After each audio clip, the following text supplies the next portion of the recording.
So let's move on. So for this today, now I would like to ask you this simple question: how would you define information technology? Now I know you've had a session or two sessions with Mr. Babatunde, where you talked about cryptocurrency, cybersecurity, you talked about Internet of Things, talked about a whole lot that applies to IT. But what you were looking at mostly was the legal aspects of all of that and all the legal framework that goes into all that. So my question, how would you define information technology? Anyone? Or I start calling people at random. Who wants to give it a shot?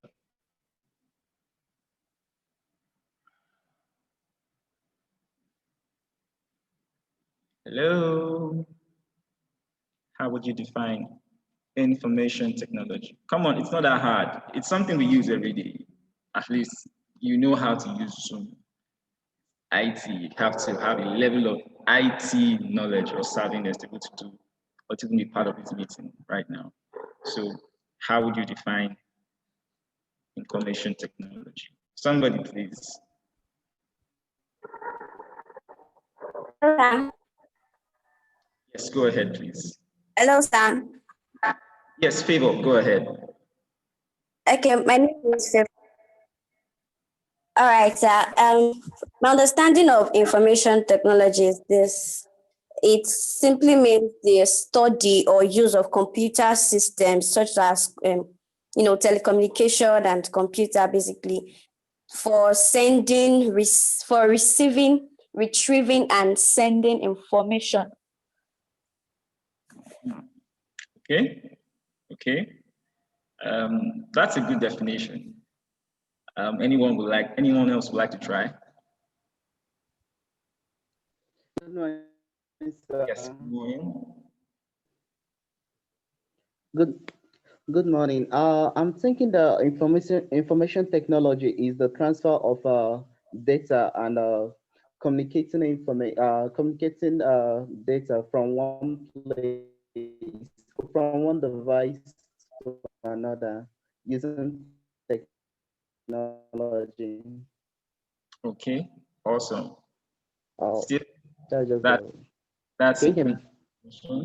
Yes, I can hear you. I heard you, too. All right, thank you. One more person would like to, well, let's just have one more person try to define what IT might be. I go Chinedu.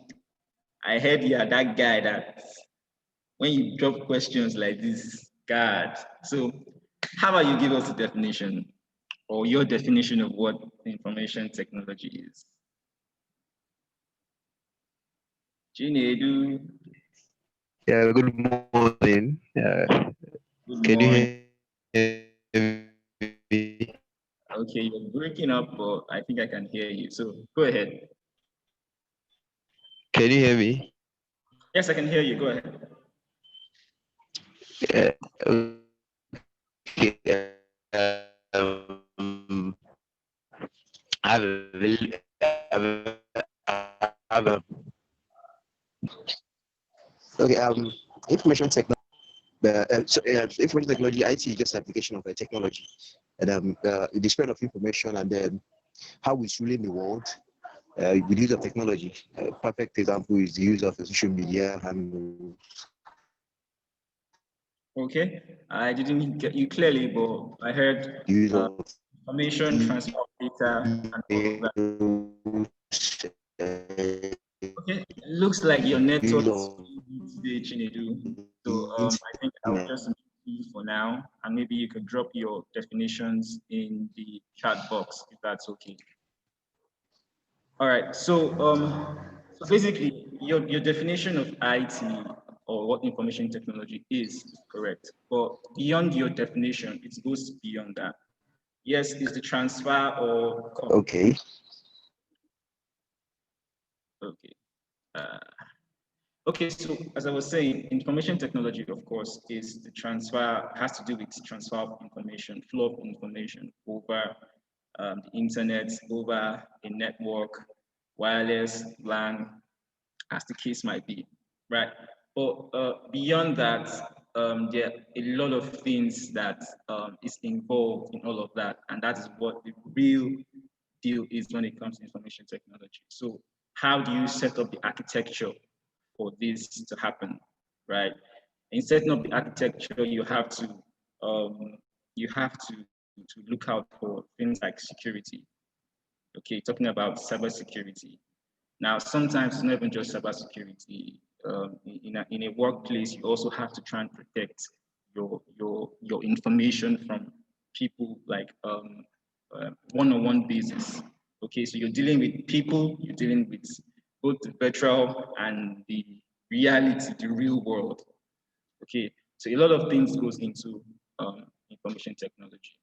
All right, you have software, you have hardware, you have operating systems, you have firmware, you have memory, you have storage, a whole lot put together. Okay, so we'll deal with each of those aspects one after the other. So next, to be able to properly define our focus for this session today, first of all, we'll be dealing with work tools when it comes to working with information technology in the everyday thing that we do, regardless of whatever area of expertise or your job or what industry you're in. Yeah, several work tools that cut across, all of it. We'll also be looking at artificial intelligence. You've also already had a session with that, but like I said, legal aspects. But we'll talk about basically how the basic way we already use AI without realizing that we're actually using AI. Okay. We'll also be looking at cybersecurity, or like I said, we're not looking at anything illegal. You're not lawyers today. We'll also be looking at networking. And for this aspect, it's broad. So I try to get you guys to do your research so that we can run through this really smoothly. Okay, Chinedu, your microphone. Could you turn it off? You can hear me. Okay, we'll also be talking about websites, right? The different kinds of websites we have. Websites can comprise of, and I'm not able to mute you. Okay, you have muted yourself. All right.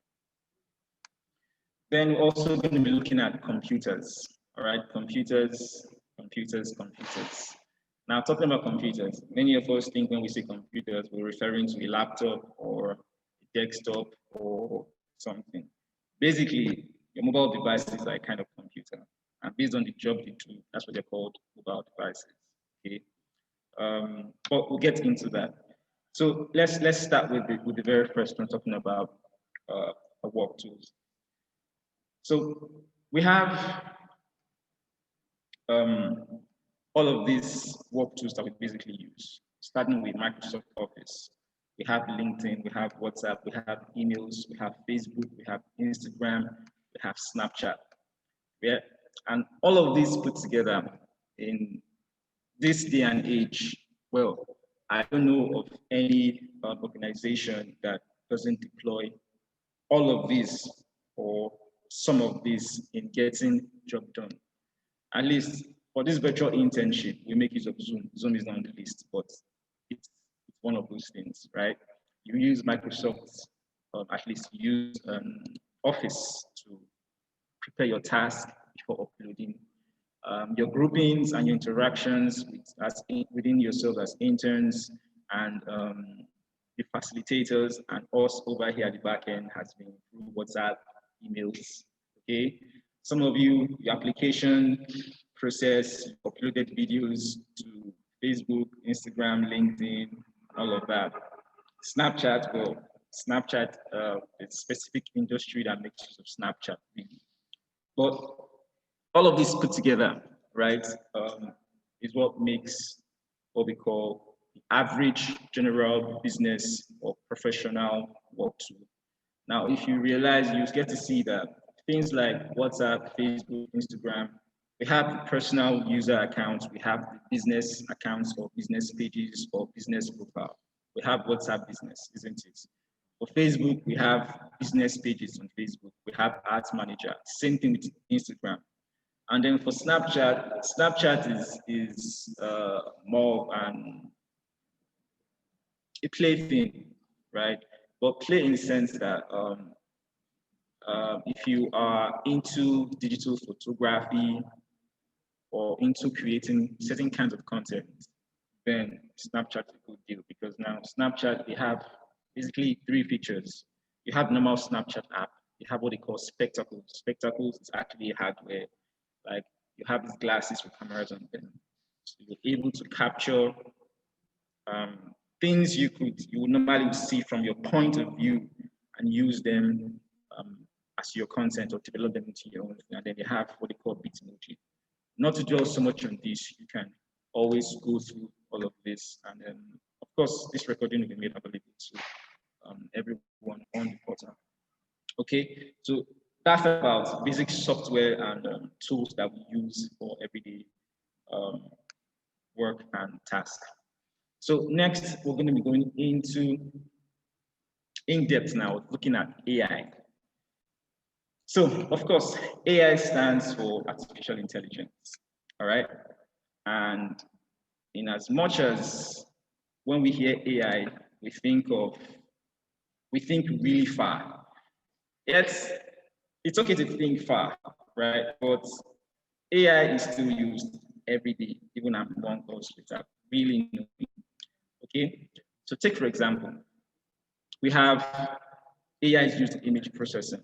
Okay, take for example, even on your WhatsApp, if you have noticed, when you take pictures and you want to send them via WhatsApp, now if you realize it, if you take a picture with your phone these days, with the kind of cameras we have on phones, if you check the raw file in your gallery, the size can be like up to 3 MB, 5 MB.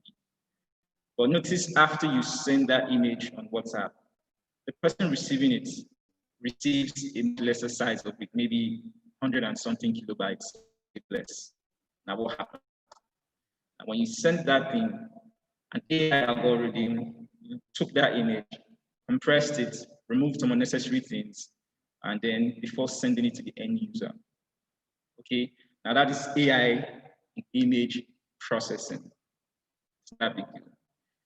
On the other hand, we have this application. Some of us probably call it fast scanner. Some another app is cam scanner, where you get to snap images and then translate them into actual scanned documents. Now you snap those things. You have the table, the background, or a bunch of other things showing the edges are not perfect. But then the application or the AI built into it basically helps crop the image into the exact frame of the paper, taking away all the excesses, right? Now, you get to ask yourself, how is the camera or the application able to recognize what is the paper region and what is in the paper region to be able to crop properly? Now, that is AI in image processing, okay? Your camera basically, if you notice, based on the environment where you get to want to take a picture, based on the kind of light, you get to see that sometimes your camera takes a little bit of time to adjust, okay, based on the amount of light in the environment, how bright it is or how dark it is, tends to focus a little bit or something. Now, that is AI, because there's no way a camera will be able to automatically just try to adjust itself if it's not able to be smart enough to detect that, okay, the image that's coming through right now isn't good enough. Okay, now that is AI in image processing. So the list is extensive. We can keep going on and on and on, but you have a basic idea, and then from here on, you can think of all of the other applications, all of the other places you've seen AI used like this. So light censoring, basically, light censoring, we already talked about that, talking about the camera. Okay, same way these days, I think with some of the latest brands of phone, you hear them say things like their selling points now is AI ultra vision night mode kind of thing. So what that simply is saying, okay, it senses there isn't so much light in here, but then has an adaptive feature that has a way of kind of maybe some night vision lens to help illuminate the image coming in. Basically, you're talking about light sensoring and image processing all the same. Okay. Remember the when you had your space law session, you had them talk about how satellite processes images and all of those things, and you get to see that it's a combination of image processing and light sensoring. Okay, so that's another aspect where AI is being deployed.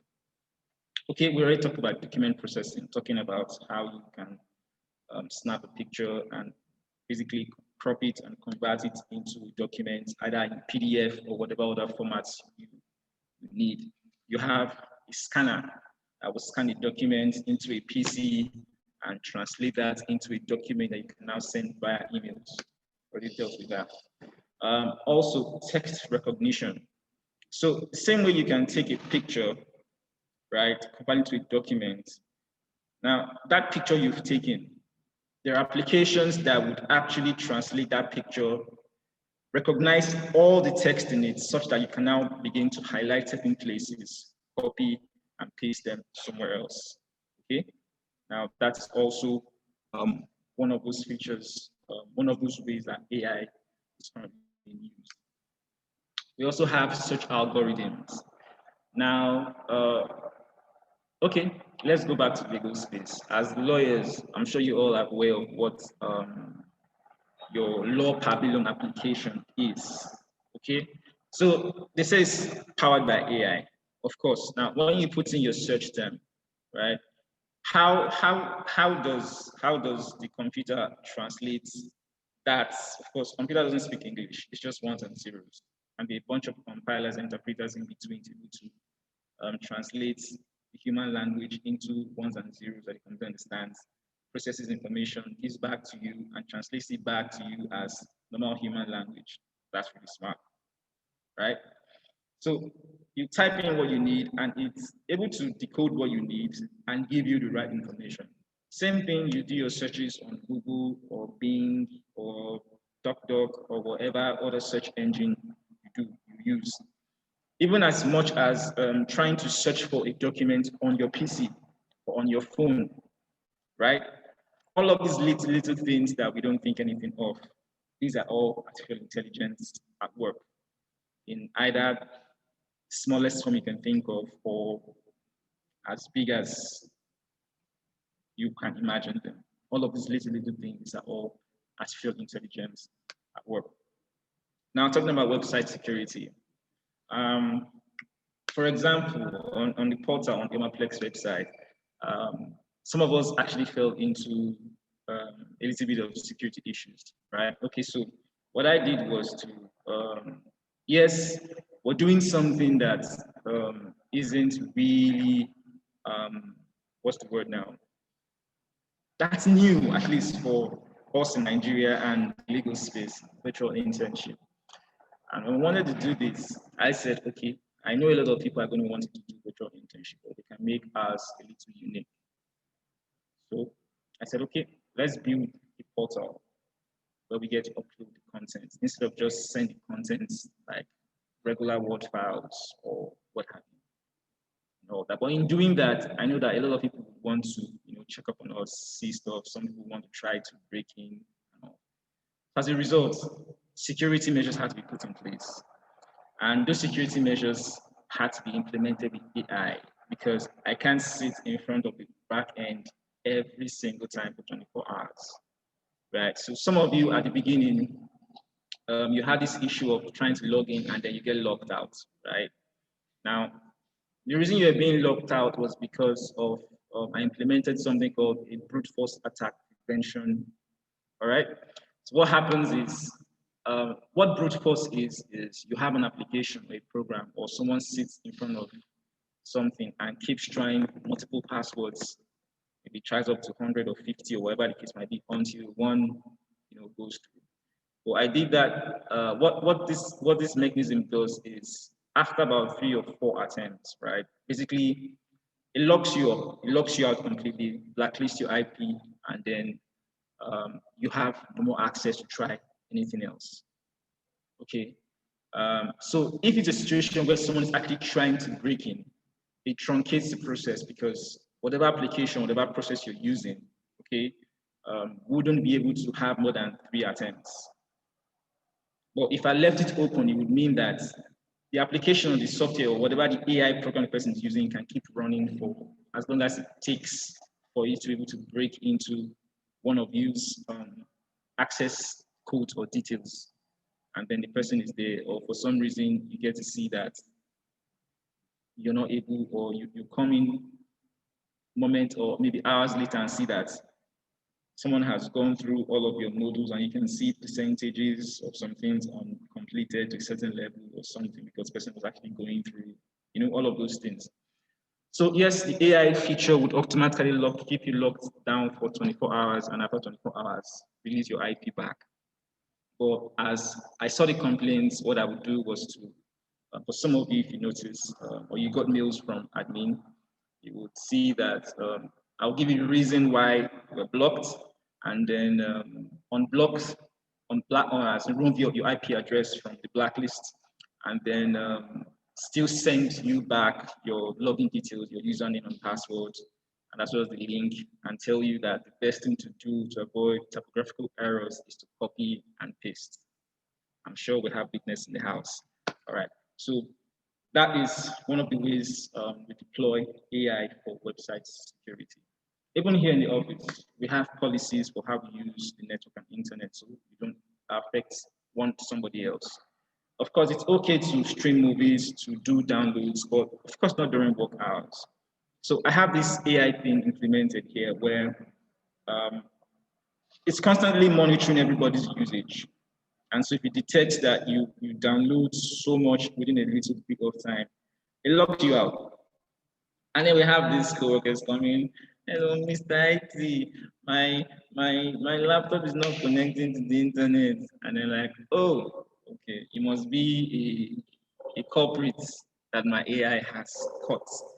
So you get to get into the back end of the entire network and you actually get to see that, okay, of the truth, this person has been placed under a firewall, meaning that all packets in and out from that particular system is not allowed to go through.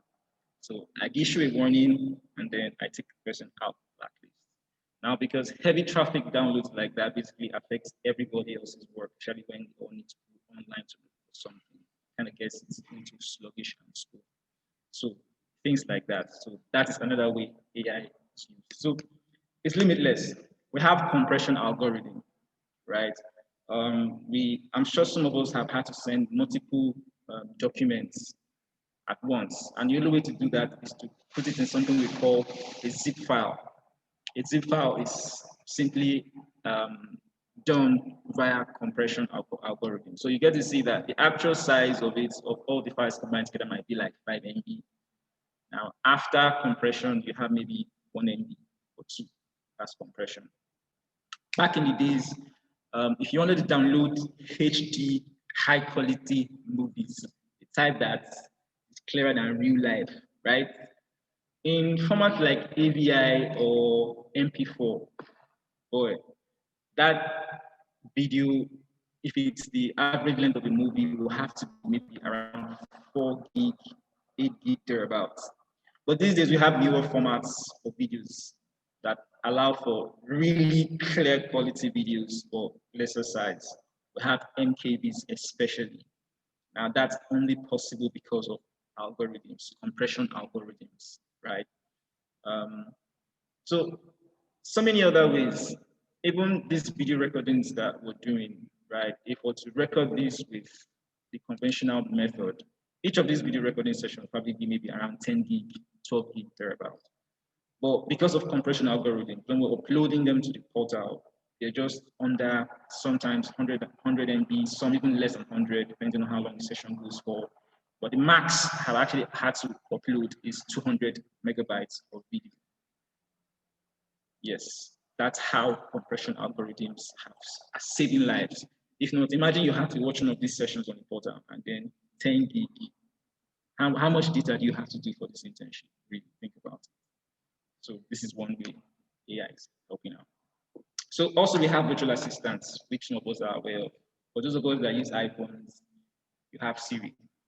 For Google users, for Android users, we have Google Assistants. For those of us that have the Google box itself, we have Alexa, all of those things. So these days you can pick your phone and say, hey Google, send a message, send a WhatsApp message to so person. It would ask you what the message is. You say the message. It actually would you dictate and it writes. Okay? And then when it's done writing, it would ask you, do you want to send this message? Meaning you have to look through and confirm that what has written is what you have said. And if you say yes, it sends it. If you say no, it would ask you, okay, would you like to retype or resend another message? Things like that. So you could be driving and literally operate your phone, do some things without touching your phone. Now, that is AI as virtual assistant.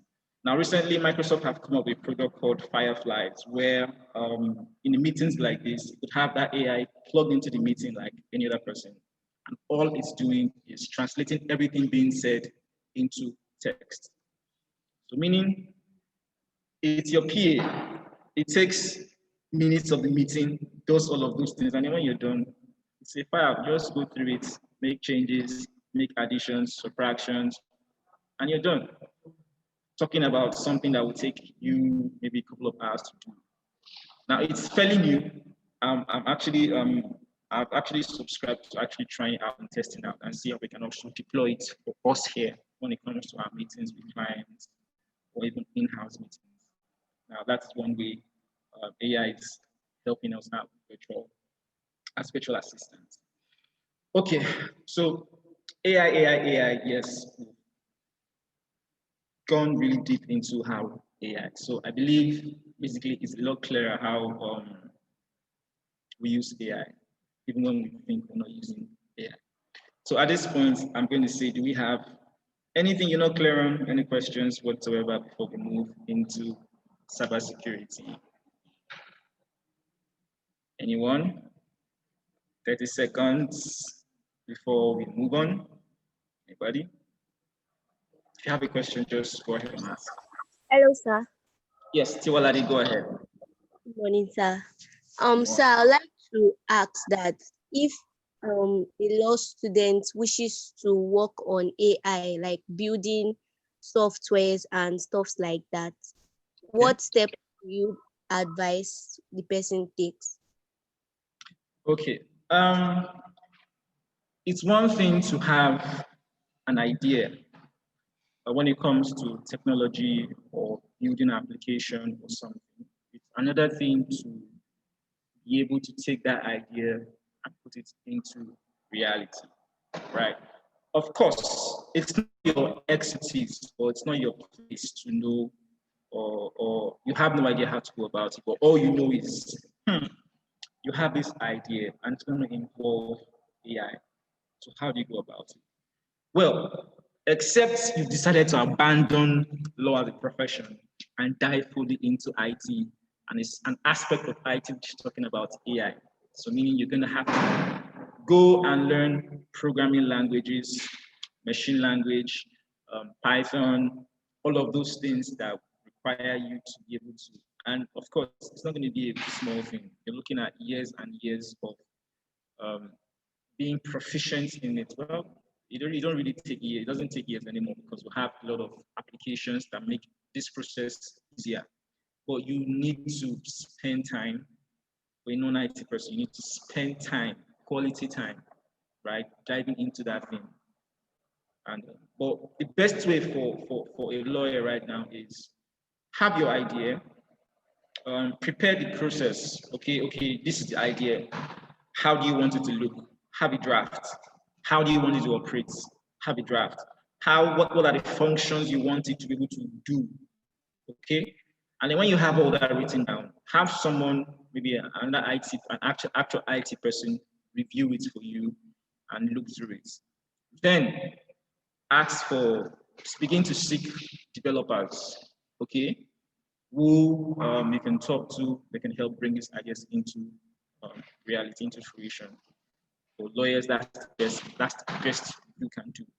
So recently we had, just before the virtual internship, we had a tech challenge, right? Where we had law students come up with ideas by way of IT and technology that would impact and make a lot of processes easier when it comes to the legal industry.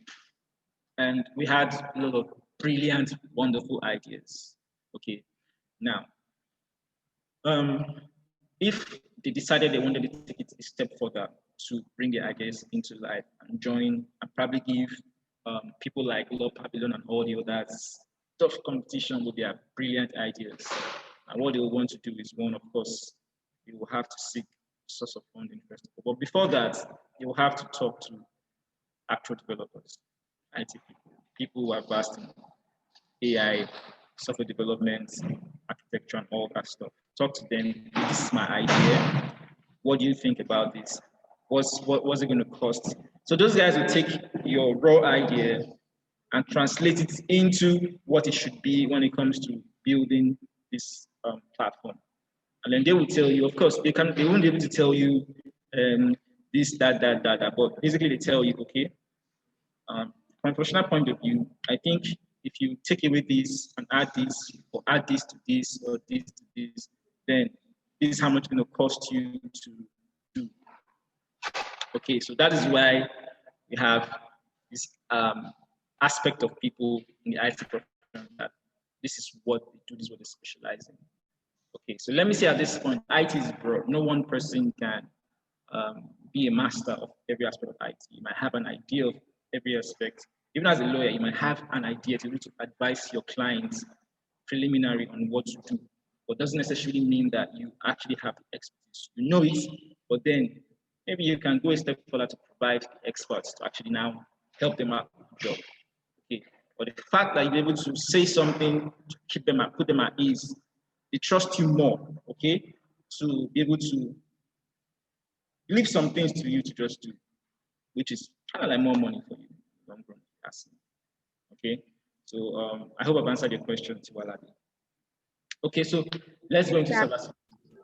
All right, so let's go into cybersecurity. All right, so basically, cybersecurity, as definition, is the practice of defending computers, servers, about devices, electronic systems, networks, and data from malicious attacks. It's also known as information technology security, or electronic information security. I'm sure you already know this definition from your session. That Babatunde would be very fantastic job. All right, so there are basic components of cybersecurity that everybody needs to be on the lookout for.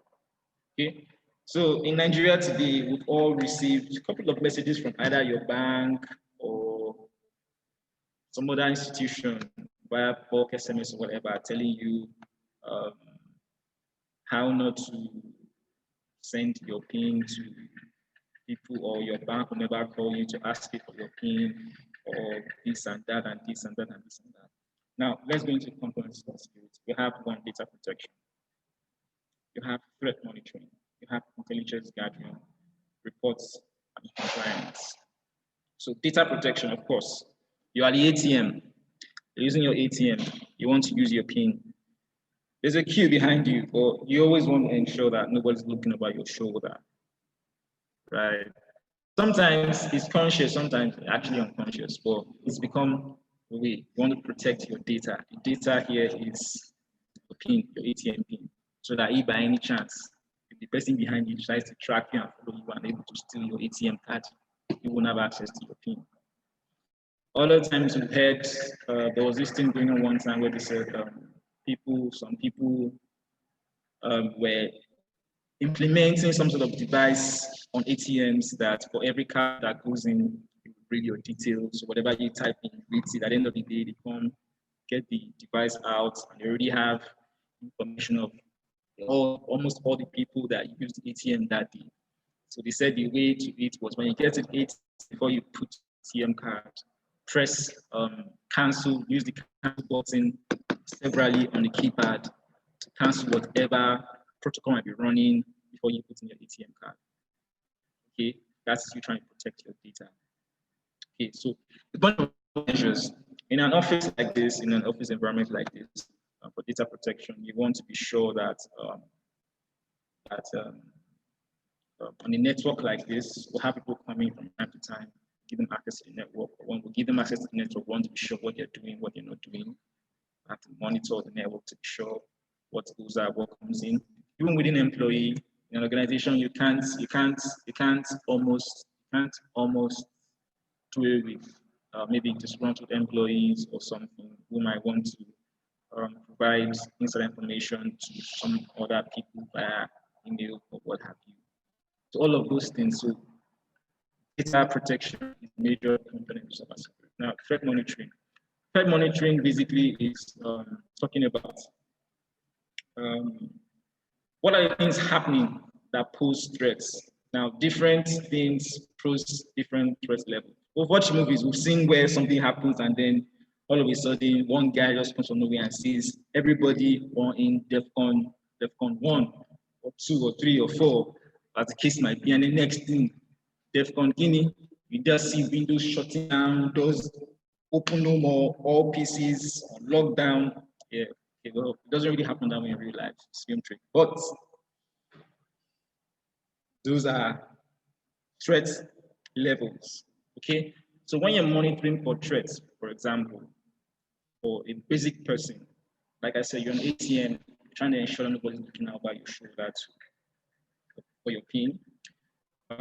When you're communicating with, or maybe you have issues with you're doing a complaint, you send an email and then they're sending you back a reply. You want to go through it properly to be sure that, okay, true, this thing is coming from the bank.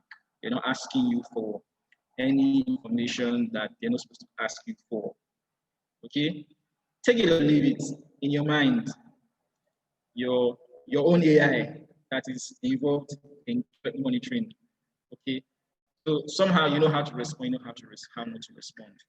Okay, and sometimes most people rather just go to the bank by themselves. Okay, but people like us, we don't like to go to the bank. We just like to sit here and just press our phone or laptops and just get the issue solved.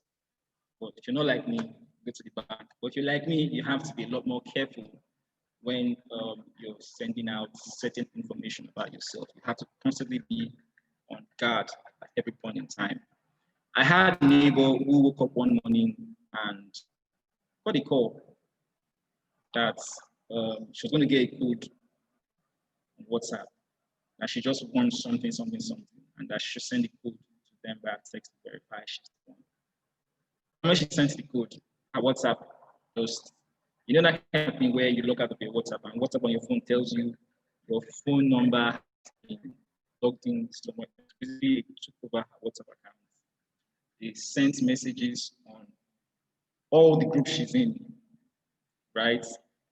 Almost all of our contacts sent messages, and then they started getting calls. What is this about? What is this about? Apparently, they hacked her WhatsApp account in order to use it for advertising. I don't know if anybody has had that happen to you, or you have someone that's happened to. So they just used it to post everything they were about, what they did, blah, blah, blah, blah, blah, blah, blah. Eventually able to recover the account because of course she's the original owner of the phone number. But you know, take a couple of hours because if you just logged into a WhatsApp account from another device right now, when you try to log in back or try to log in back immediately, WhatsApp will tell you, you just logged in, blah, blah, blah.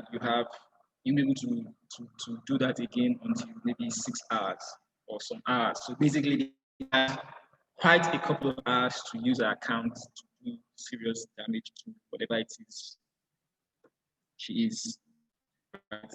Same thing happens when it comes to Facebook accounts, IG accounts.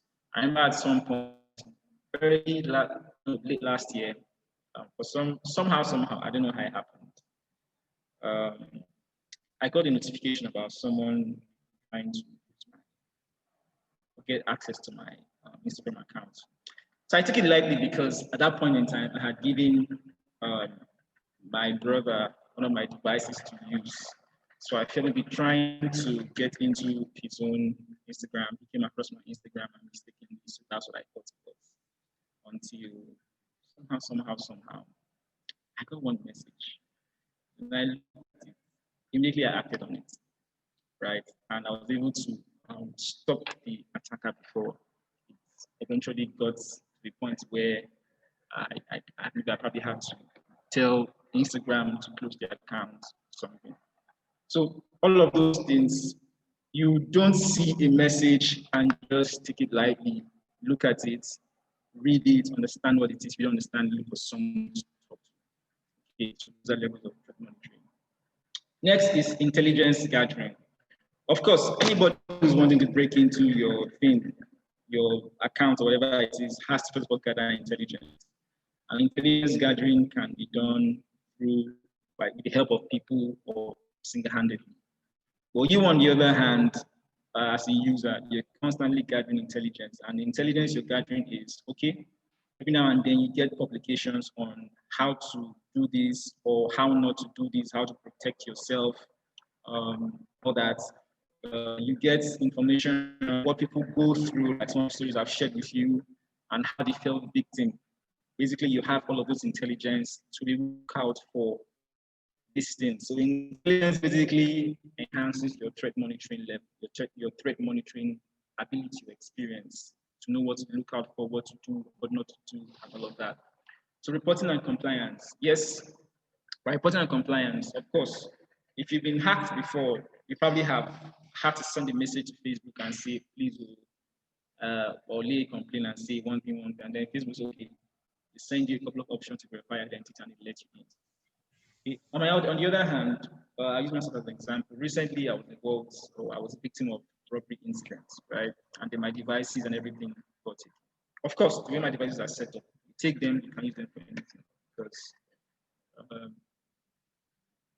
I implemented what we call biosecurity, right, on my PCs and power on passwords for my handheld device, such that the moment you press the power button, you either have to do a biometric scan or put in the password before it even boots at all. So you take them and it's completely useless to you. And at that point in time, the password is encrypted such that even the hard drive is passworded. So the hard drive wouldn't even spin until that password is imputed. So you take the hard drive and you can't even access the information.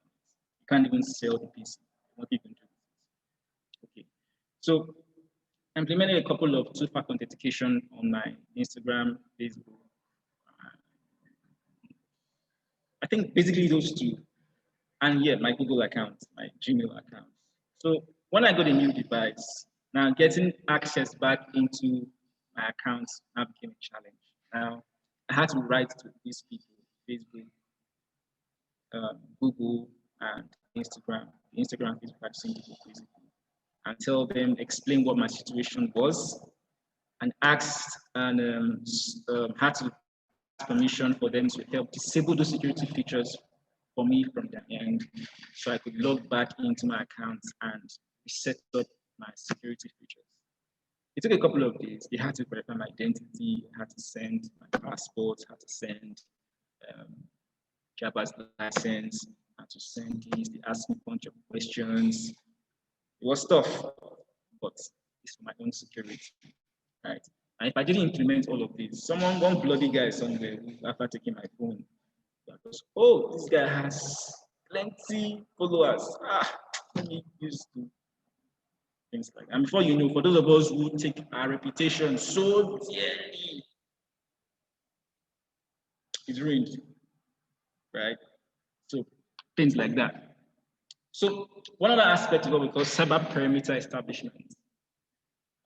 In an environment like this, or wherever it is, or even in your home, you have what we call a boundary. For example, we deploy the access point here in such a way that once you step out of the facility, once you're away from the perimeter of the facility, you don't get access to our network anymore. Okay, so we have CCTVs around to monitor the environment day or night. They have infrared capabilities, so nights or day, they get clear quality images and videos of whoever it is. Okay, so you have Okay, the best way to describe it is you see these security escorts, right? Where they have to guard someone from one point A to point B. Now that's just physical. But cyber-wise, let's even go beyond that. But in Nigeria, even in movies, you see where they're transporting somebody. One person is busy hacking and changing, what they call it, traffic lights to be in their favor, shutting down cameras to ensure they're not being monitored, all of those things. Now, these are simple ways, or these are just plain ways of establishing cyber perimeter establishments, yeah, where we tend to keep every other hacker or every other monitoring, whatever, away from your space at every point in time.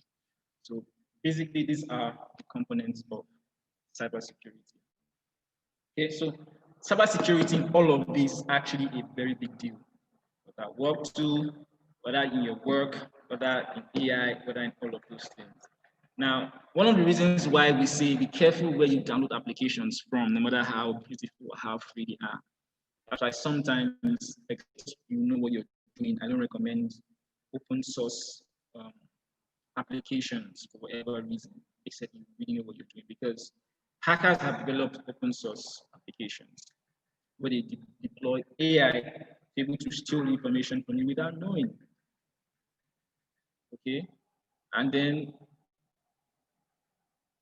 it's amazing. You'll be shocked how much any information about you might cost on the dark web or to whoever is interested in buying. Okay, these things go out for millions of naira, maybe billions of naira, millions of dollars, and pounds, and all of that. I'm sure you've all heard of something called the dark web. You hear the movies, but you think it's a joke. It's a real thing, dark web, and a lot of things happen there.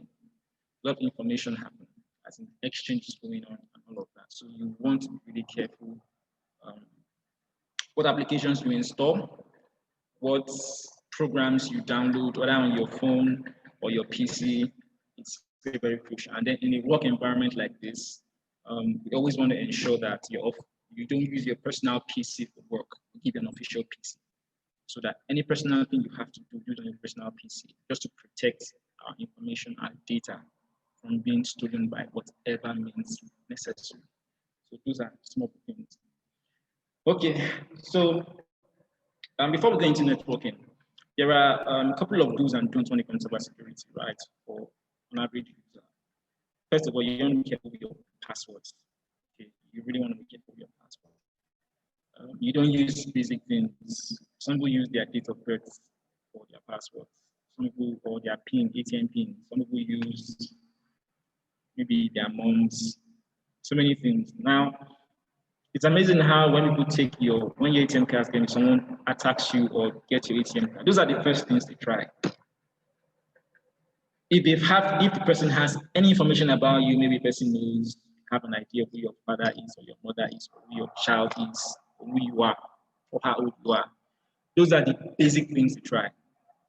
Right. So I always tell my dad, like recently I told my dad, see that he told me while I was in Lagos last year, he was like, okay, I should help him withdraw from the ATM. He gave me his PIN. And I looked at the PIN. I looked at him like, Chama, sir, is this your PIN? He said, yes. I said, okay, I will change it for you and give you a new PIN. Write it down somewhere, or 3-4 places that you can easily go to remember. He asked why. I told him because if someone is to take time to want to get your ATM card, before he gets it, he must have had certain information about you, because if not, the ATM card is less. And those are the very first things they will try. Even, don't be shocked that even people who work in the banks are culprits to actually hacking people's bank accounts. And that is because they have certain information about you. Okay, even the security guard that probably will go to help you out at the ATM and tells you put your PIN. You put your PIN and he's watching. Anything can happen. So that's your bank. The security has probably seen your card, he has seen your name. Now he knows your PIN. All he has to do is go and tell his operator who is inside the bank and say, this person is the name, is the PIN. All they have to do is look through their database. Of course, the database won't give them all of this information. That's like your PIN that has been given. He has gotten from you. And then before you know, you're sitting down somewhere and then your money goes, and then you come to the bank to complain. It's really the bank's fault. Okay, so we really need to be careful. Chinedu says he has a question. All right, Chinedu, let me take a question before we move on. Go ahead, Chinedu.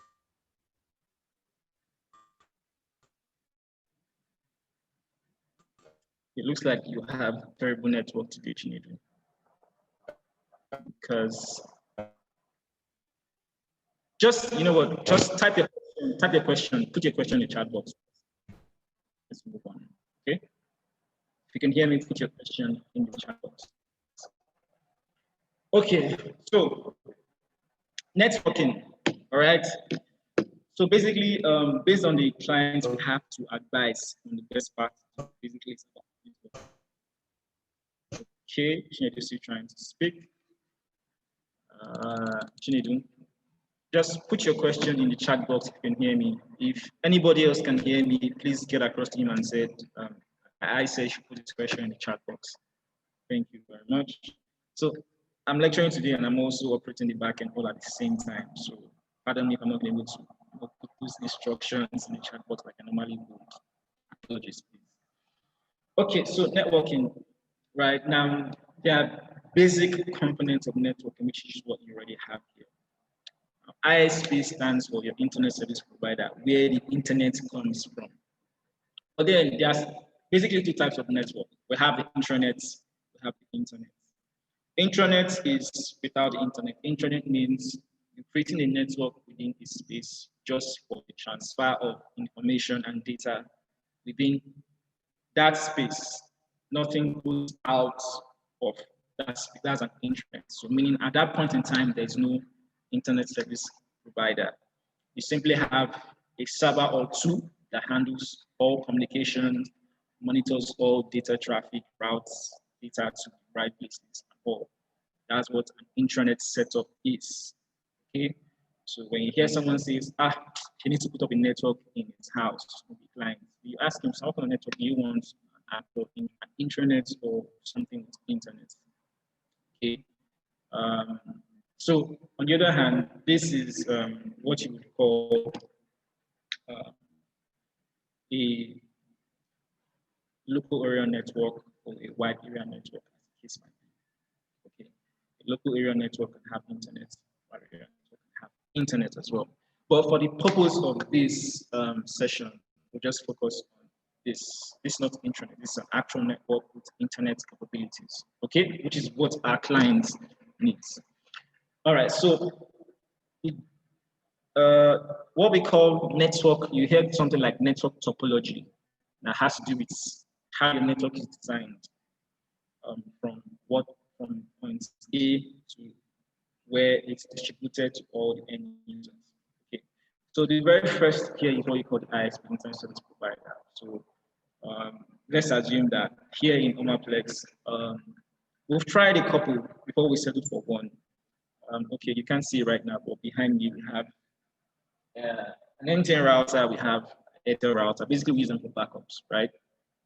But what we use right now is 8 networks, where it's supposed to be fiber, but because we don't have fiber coverage in our area, we connect them using what we call point-to-point radios. Okay, so it's like a microwave technology thing. Let's not go into that thing that don't blow your heads. Okay, so basically those are our eyes. That's our eyes. Okay, so they give us the internet. Now, when they give us the internet, of course, the internet passes through a firewall, first of all. Okay? Passes through what we call a firewall. What a firewall does is monitors and implements a set of security rules and features. So if we have certain kinds of requests or pings coming from outside, it blocks, it doesn't let it go. So also, it doesn't let certain things from inside go out. That's what a firewall is. Now, a firewall can be either a software that's implemented on the server, or it can be a hardware that sits in between the ISP and the network of office or an organization. Okay, that's what the firewall is. Let's not just go too far, but trust me, if you Google firewall hardware, you'll see a lot of brand manufacturers. We have the likes of Cisco, which I'm sure we all know. We have basic ones in Nigeria here, TP-Link, and all of that. Now, after the firewall, we have what we call the router. Now, what the router does is to be able to route traffic. So the router is the one that knows, that keeps a detailed information of all connected pieces on the network, right? The router also, for example, if you open a website, say you go open your browser and you type in www.google.com. The router accepts your request to open google.com and then sends it out, okay, to the internet. The router is what sends other requests for it to get to the right place. The request is received, and then the page you're requesting for is sent back, received by your router. And when the router receives that request or data packets, it knows the exact PC on the network that made that request and sends data to that PC. And then it comes back to you and displays on your page or on your browser as you have opened google.com. Same thing with every other thing that happens. Okay. Give me a quick second. Let's get back.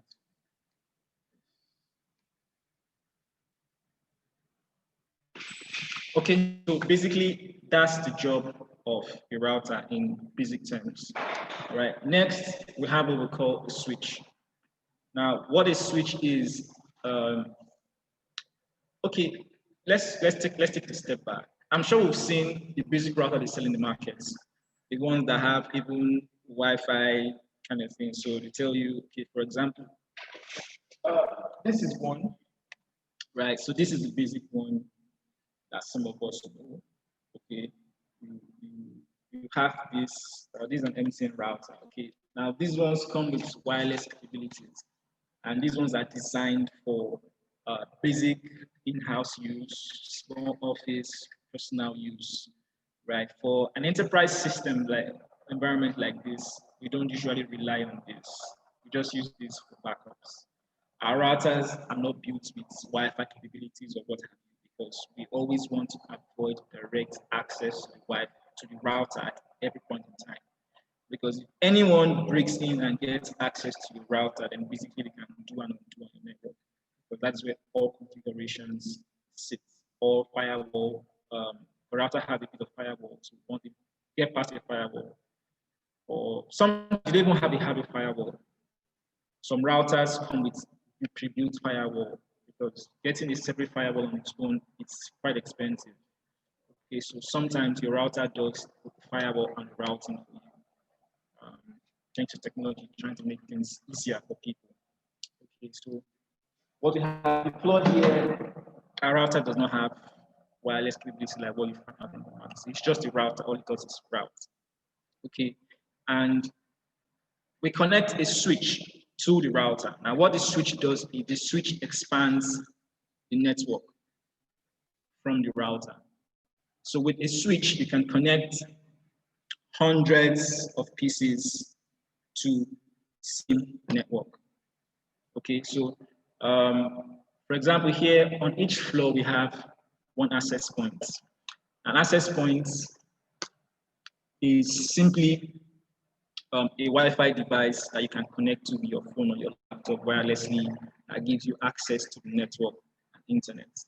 Okay, so from the switch, you can have as many access points as you want linked into the switch, and switches come in different sizes. We have 4-port switches, we have 8, we have 16, we have 32, we have them like that. Okay, so depends on the number of connections you want to have in a space like this. That determines the kind of switch you get to buy. Okay, so from the switch also, you can have direct connectivity using cables to laptops and workstations and servers. Same thing for laptops, for printers. Here also we have a printer on the network. So I'm on the top floor, I'm on the last floor up, and I could decide to send the document to the printer downstairs. And it gets printed, and maybe I'm on my way out, I need the documents. I send it to the printer, on my way, I just grab the documents and proceed. Okay, so we have all of that. So on a network, you can have both wired connections and wireless connections. Okay, so that is what this is trying to show. So basically, this is basic topography of the network that we might have. Now, in advanced networks, you have a bunch of other things in between: hubs, monitors, sensors, and a bunch of other things that fall in between. But this is the basic network program. Okay, for any small to even medium-scale businesses or office environment or what have you. This is basically how it is. So the major component, you have ISP, you have firewall, which may or may not be there, but essentially compulsorily you must have router, have switch, have access points, and have the cable connectivity channels ports. Okay. All right. So I will take Chinedu's question here. It says the Google CEO Sundar Pichai admitted that Google has merged personal data of users. Okay, so your information in Gmail, YouTube, Play Store, Google Browser, etc. has been merged and makes you easily identifiable. Even the incognito browsing is no longer private. How can one still maintain privacy in this situation? Okay, this is, all right. Now, if you've been on the internet for a while, you've heard people, activists against institutions like Google and Facebook and a bunch of other ones like that. In countries like China, anything Google, they don't even want to be short. They don't, right? Because of things like this. But on this side, where everything we do is constantly even reliant on them, okay? We have a couple of how do I put them for you to understand? Okay, we have a couple of people who have come together to say, okay, we take privacy seriously, and we have come up with some applications with better VPN capabilities to not route traffic through Google servers, what have you. Now, there's this search engine called DuckDuckGo, right? Our search engine they don't route any of their traffic through any Google server or through the Google search engine. Okay, so they have developed that for you to use, and according to them, it doesn't keep any information about you. The moment you're done with it, you close it, all information is scrubbed. Okay. We also have this application called Penta Browser for Android and iOS. I think for the first 1 year of subscribing to them, it's completely free because they're just something just came up. They're willing to monetize it, but they want people to be able to appreciate the value of it before you get to pay. So 1 year is free. So what happens with Penta Browser is, once again, it doesn't route your traffic through any of the Google or general search engines. Okay. So, so it's possible for one to remain safe in these times, but only that you get to sacrifice some things. So because those traffic are passed through several proxies before your information goes and comes back to you, so you get to experience a little bit of sluggishness. So if you do a Google search or you want to open a page through Google, if it would take you 10 seconds to open, going through these ones that go through the proxies, especially when you have so many people in there, it will spend maybe 30 seconds up to a minute to have your page load complete. Okay, so these are some of the issues. Trust me, you can look into them and you will see. Now, what more large enterprises do right now is they have their own internet servers. Okay, partner up with some other industries, some other people out there who have proxy servers and route their traffic through proxies. It's expensive, but then it's all part of the cost of staying safe and protecting your data from prying eyes like Google and likes.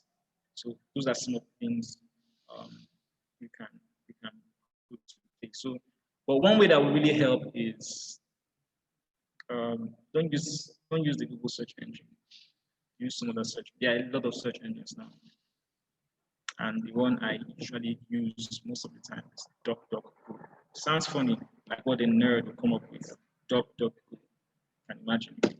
So basically, that's one way. Okay, I have a question here from people who say, "Sir, can you further explain the concept of dark web, and are there no efforts to copy illegal exchange of information, individual information on the dark web?" Yeah, well, for the dark web, right? Now, the dark web is strictly monitored by the CIA and the FBI and all of those things. But the truth is, they can't basically shut down the dark web because the dark web is like a decentralized system, like what cryptocurrency is. Okay, it's not just one person hosting it. There's no central point to shut down. The only thing they can do is try as much as possible to monitor chatter and traffic, to look out for security threats against themselves, their countries, and know how to shut some of those things down before they happen. We heard of the case of the Osama bin Laden thing. One of the things that led to his capture was chat on the dark web. So yeah, the dark web can't exactly be, you can't put things in place to shut down the dark web. You can't. The only thing these institutions or these security agencies do is to monitor and try to stop any threat from happening before it happens. So on the dark web, you have someone that just comes on and says he has information about Bill Gates to sell, and the price is $50 million. What information do you have to sell? You're not sure of it. You don't know if the information is really legitimate. But on the dark web is a risk. On the dark web, you can buy arms. You can buy whatever you want. You can decide to have a nuclear weapon at your disposal. If you find someone who's selling and you have the money to buy it. Okay. Then coupled with payment for services with cryptocurrency these days, transactions that are not exactly traceable. Okay. So to answer your question, there's really nothing you can do about the dark web. The dark web is going to remain what it is, dark web. Okay. Thank God for Nigeria, we're still backward technology-wise. We don't have nuclear, chemical, and all of those things. So we are safe. Nobody's planning to bomb us anytime soon. We're not having any war clashing with any advanced country. So we're safe. And I think, except you're in advanced countries or you want to go into advanced terrorism, you need to concern yourself with dark web. All right. So basically, that's that. Gideon said, what's the best way to protect your social media accounts from hacking interference? Yeah, the best way to protect social media account from hacking interference is to implement what we call two-factor authentication. Now, two-factor authentication works by either using your phone to receive a one-time password every time you have to log in. Okay, so you put in your password, your normal password, and then send you a verification code, which you now have to input again to verify it is you. Okay. Now, I don't usually like to use a one-time password because anyone who gets access to your text messages can get that code. So I like to deploy what we call a two-factor authentication application. So for example, you have Google Authenticator. Now, when you link Google Authenticator with your social media accounts, what happens is every time you put your password, you have to go to that app. The app will generate a 6-digit or 5-digit code for you to input. And that code is constantly changing every minute or every 30 seconds, as the case might be. So the code you use now is not what it's going to be. So sometimes if you don't even input it immediately, your network is slow. If the code has changed before your network allows the code you have input code, it won't work. You have to now do it all over again. Okay. So that kind of two-factor authentication I implemented on my account was the reason why I had to write to them to say, you guys, I need to be given access back into my account. And after I was verified, my identity was verified, it disabled it and then gave me access. And I went back and logged in and set the whole thing back up. Okay, so you can also receive two-factor authentication using your email, which is a lot safer compared to every text message. But then you're going to use an email application or a text or use your text, you want to ensure that your text message or your emails are also locked such that when you want to use them, you have to input the code or use your fingerprints or facial recognition, whatever it is you want to use before the app fully opens for you to now get the information you want. So don't just leave it plain and open. Okay. Again, when using passwords, is it safe to save your password on Google? The people who work with Google and who get access to Google accounts can have the passwords to every platform. Okay, so far so good. Yes, there are security risks when it comes to Google. Okay, now the beautiful thing about this password aspect is the fact that even Google themselves do not have access to your passwords. Okay, how the system works is if the system has been built in such a way that people who work there don't have access, right? Okay, take for example here in Omaplex, everybody has email accounts. Okay, when you're giving your email account, you have liberty to change it to whatever you like. I don't know your password, but the day you forget your password, the only thing I can do for you is to initiate a reset from my end, which will now tell you to, when you try to log in, to tell you to create a password, verify the password to be sure that you know what you typed the first time, and that's it. So most security systems have been built that way because you can't tell who you've employed to manage those systems and is not going to steal information as you know. They will sue you at the detriment of your client. You don't want to lose business. So believe me, if you reach out to Google to say you need a password reset, they'll just verify your identity and then send you a link or some sort of something to reset your password. They can't actually tell you what your password is for you to log in. Okay. Sometimes in bit of the system trying to verify it is you, they can tell you, okay, what's the last password you remember? I'm sure some of us have had those kind of issues using Facebook. What's the last password you remember? These are just ways to verify your identity. Okay. So to a large extent, it's called password manager. We don't recommend you use the same password across all your accounts. And sometimes it's easy to forget which is which. And it's even a lot risky to have them written down because anybody can gain access to your diary or wherever you wrote it down.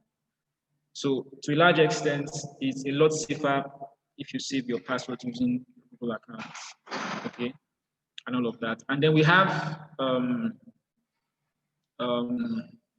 threat monitoring websites that give you information of all the different websites that have undergone hacks in the past couple of weeks or these months. So if you belong or you have an account with such platform, it will tell you on this platform it's best you go change your password or something, or close the account altogether if you're not using it. So I hope I've been able to answer your question.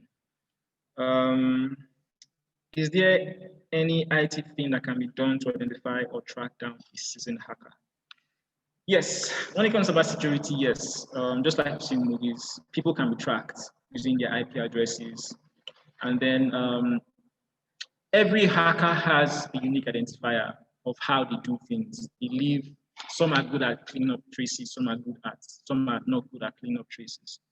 But in advanced countries where you want to trace people, for example, for those of you who were locked out of our systems, I got your IP for your internet service provider, and then when I traced to know where the location, where the attempts were coming from, to be sure of the people. Okay, remember for your bio data, we got your names, we got your emails, we got your phone number, we got your location of different states. Okay, so when I trace your IP address and I see the location, I'll know, okay, this is this person. So that means it is you actually who truly typed in the wrong password multiple times, and then you get cleared from my own end. But imagine I trace it and I see India, for example, right? Then I know it's not any of you people. It's someone probably trying to do something somewhere. I may not get the exact identity of the person, but with an information like that, this internship is based in Nigeria, at least for now, right? All of you are in Nigeria, okay? And you have Lagos, Abuja, Osun, Ogun, the states in Nigeria, basically. So by the time I do my trace and I see I'm getting an information back, and I'm seeing that this person is trying to get access from a place like India or South Africa or Europe or Russia, then say what I did. So in such situation, what I will now do is to delete that user because it's been breached, create a new one, create new passwords, and then send to the person. So there's a level of trace that can be done to identify people on the network. Now, in advanced countries where when you go to buy a phone, you register the phone, you're given an IP address. The IP address is in your name, your name is there, your address, your information, everything is there. So in such situations, if you're to be looked for based on your IP address, they can easily find you. But here we don't have systems like that in place. So it's actually going to be difficult to say, okay, this person or this, what that can happen, they can tell the location or the region where this person is trying to break in from. Okay, but knowing the actual identity of the person. Sometimes you can get as far as getting the laptop username, for example, the username you put on your laptop, maybe use something like Tricks123, you can get such usernames. Okay, but then it depends on the system you're trying to, the person or the kind of firewall or security implementation the person has on his own end. Or in most cases, like in Nigeria, you can't do that. You can only get the IP, know his location, and for here that's it. Or in advanced countries where your IP is registered to you, buy a phone. Now, you've heard of burner phones. That's why criminals rather use burner phones, because burner phones, you just buy them just for quick use. So those phones are not regularly registered to you. But anybody who tries to trace it will only get a location, no other information, location where the call was made from. Okay. And then so once they've done with the call, you see them throw the phone into trash or destroy it, things like that. All right. Can you tell us a bit of how hologram works? Okay. Now, hologram technology is beyond the scope of this session. If we to go into that, we'll be here till probably 6 o'clock. Okay. Sir, is it legal to use virtual private network to access restricted websites? It's not illegal. Using a virtual private network to access websites is kind of gives you a level of safety, especially if you do not want to be tracked, right? But if you are trying to access a website because maybe your organization has placed a firewall on it and you can't access it, and then you try to look for some other alternatives. Yes, in an environment like that, they put those rules for a reason. And if you're found accessing those same websites using some other means, of course, your organization or your company or your firm will flag it as breaking the rules. So within that vicinity, you'll be punished. You get now even talking like lawyer, can you imagine? Okay, so well, in the real sense, except stated based on a system where you work or where you're part of. Apart from it being a rule in a workplace like this, it's not illegal to use virtual private networks to access restricted websites. Sometimes you might subscribe to an ISP who, on their own end, they have blocked access to certain websites or something, for whatever reason. It's okay to use virtual private network to gain access to those websites. There's nothing illegal about it. So if they block you, you find a way to get what you want, it's fine. But in a corporate environment where it's a rule that's been set down, you get caught, of course, there's going to be punishment for you. I got you. My final question is whether there is any way to identify a hacker who obtained personal data through social engineering or the hack. Yes, there are certain, of course, there are several ways to go about it. It now depends on, okay, like you said here, social engineering, okay. Now, sometimes even investigation also has to be social engineering. Now, it now comes down to the people who are available to help out, actually willing to help or not. Okay, take for example, someone got his phone stolen, right? And reported to police, paid for tracking and all that. And then they said, okay, we'll have to wait for the phone to come on based on the IMEI number and then we track. So the phone gets sold and then they track it and then they're able to pinpoint the exact location of the phone. And based on that, you can't tell who owns the phone. You're just getting the location. So you get to it and you take hold of the person who is in possession of the phone. Now, at that point in time, to get the actual person who is the culprit for stealing the phone, this person is an innocent person, whether I like it or not. He just wanted the phone. Someone brought the phone to him to sell, and he bought it. But is this person willing to cooperate fully with the police for them to be able to track the actual culprit or not? So meaning from this person, you have to trace back to where he bought it. The person who he bought it from, that person has to also give up the information of the person who brought the phone to him in the first place. And the phone could have gone through maybe 6, 7, 10 hands. Now, sometimes, no matter how much you torture, one person might probably not even remember who it is that brought the phone to him in the first place. Or the person could have done that and even left the area. And then when they get to the location, the person knows this person stays, is no more there. And at that point in time, there's no other way. Okay, so in most cases, the people who they have caught, right, get to suffer the consequences for the stolen phone. They get to pay for whatever damages and all of that. And that is the unfairness in the system. Because one way or the other, someone has to pay for it. Someone has to be responsible. Okay, and that is that. Is there any way for the Nigerian government to limit the kind of things that can be browsed on the internet by Nigerians due to certain reasons and how it's done? So at the moment, there's really no way, really, except they want to have an agreement with all internet service providers to place compulsory restrictions using firewall on all networks. So you have to go to MTN, Glo, Airtel, you have to go to all the PSAT satellite providers, you have to go to Main One, Internet Hub in Lagos to ensure that all of those things are done. But then for those people, it's poor business for them. So it's possible, it's not impossible, it's possible. But I don't think we have come to that point yet as a nation. It's actually possible. It's very possible. But things like that is really, really elaborate and it will take years and years of deliberation and laws and acts and bills. Damn, I'm really a lawyer. Okay, so basically you get the idea, all right?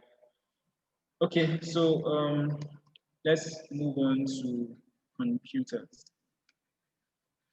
All right, so basically, like I said before now, computers are basically not just restricted to desktop servers or laptops when you get computers. Your phone is a computer. Your smart TV is a computer, right? Your CCTV system is a kind of computer. Your digital doorbell, where someone presses the doorbell, you get to see who the person is at the door before you let them in by the push of a button or something. Those are all, those are all computer systems, okay? But they get their names based on the fact that they are designed to perform specific functions, okay? Your router in itself, if you really want to look into the kind of computer, because it has a processor, it has memory, it has storage, it transfers data, it receives data, processes data, and all of that. So I put a couple of things there on the screen. You see a printer, you see a phone, you see a hard drive, you see a tablet, you see a camera, that's a computer, okay? So basically those are type of computers. Now for computers, we have operating systems. Now operating systems are the softwares that run on the hardware, which is the computer, okay? Operating systems are what you know as Windows. Okay, so you have Windows 10, you have Windows 8.1, Windows 8, Windows 7, and on, like that.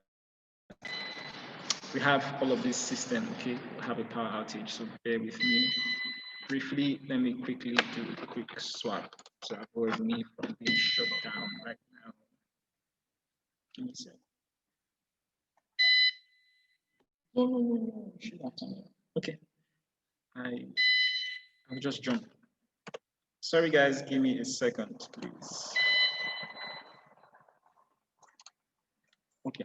So let's proceed. My backup is in place so we don't get interrupted. Okay, this screen might go off, so I'll just use this one. All right, so we have Windows, we have Linux, we have Mac OS, we have various other variations of Linux. We have Unix, Unix usually implemented in servers. We have so many other, a lot of open source operating system. We have Android for phones. We also still have Windows for phones. We have Sense OS, which is a variant of Linux. We have Ubuntu, a variant of Linux. These are all operating systems. All of the operating systems have been designed for specific kind of, some are all-rounders, some are designed for specific stuff. So for example, if you're a cybersecurity person, maybe a certified ethical hacker, gone through Microsoft certified ethical hacker course, one of your favorite operating systems, the Red Hat Linux. See, Linux distributive designed specifically for management, for network management, penetration testing, hacking, penetration or hack mitigation systems and all that. So depends on what it is you're trying to achieve, depends on what it is you're trying to do. That determines the kind of operating system you get to make use of. Okay. Computer decisions, and when I make computer decisions is you get to buy a computer based on what you want to do with it. And there are computers these days that are supposed to be for kids who are just trying to learn how to use PCs. Now, those same PCs don't have as much processing power for someone who works in a research department in an office where you get to have tons of tabs open on your browser due to research. You have Microsoft Word open, you have Excel, you have some other tools and software that you use for your analytics and all of those things. You can't do that. Otherwise, you're going to have issues. Your PC will crash on you, it will be slow, it will frustrate your work. Okay, so for example, I am an IT person. You don't expect that I would use the laptop and an average lawyer make use of, and I'll be fine with it. God, it would frustrate my destiny. You feel me? Yeah. So we need something that would allow you to multitask. And I mean multitask. I could be rendering a short video here. I'm implementing a security patch on the website. I'm installing the Windows updates. I'm also listening to music to keep me calm and focused. And then my firewall or my antivirus is constantly checking and monitoring traffic in and out, all of those things, all at once going on, serious tasks going on, all at the same time, and my PC stays on top of everything. Now, those are the kind of things I want to use. Okay, so if I'm going to go to the market to buy a PC, I'm not just going to go and buy something that a student makes use of, or something that a pastor or just an average computer, average PC user makes use of. So if someone is a server, you actually need to get an actual server. You can't use laptop to stand in for a server because first of all, servers are designed to be on 24/7, 3 times all year round. You can swap memory modules and hard drives in and out of a server while it's on and operational. You can't do that for a laptop. Okay. Servers are designed to be on 24/7. Laptops are not designed to be on straight all through that long. So meaning that you will have failure a lot faster in a laptop or even an average desktop. Okay. So by computer decisions, you need to know what you want to do, what you need to accomplish before you go ahead to buy or settle for a PC. So if I have someone come to me and says, okay, they want to deploy a PC in a sales point, they want it to take customer order, do this, do that. So meaning that all they are running on that system is just one software for inventory and sales. So now you need to know what are from the software manufacturers and what is the recommended hardware requirements for PCs to use. So you need to know that and then give room for future expansions of the software, because as they release more features, it needs more hardware. So if, for example, the manufacturer has said it needs 100 gig of hard drive, it needs 4 gig of RAM, it needs a processor of so or higher.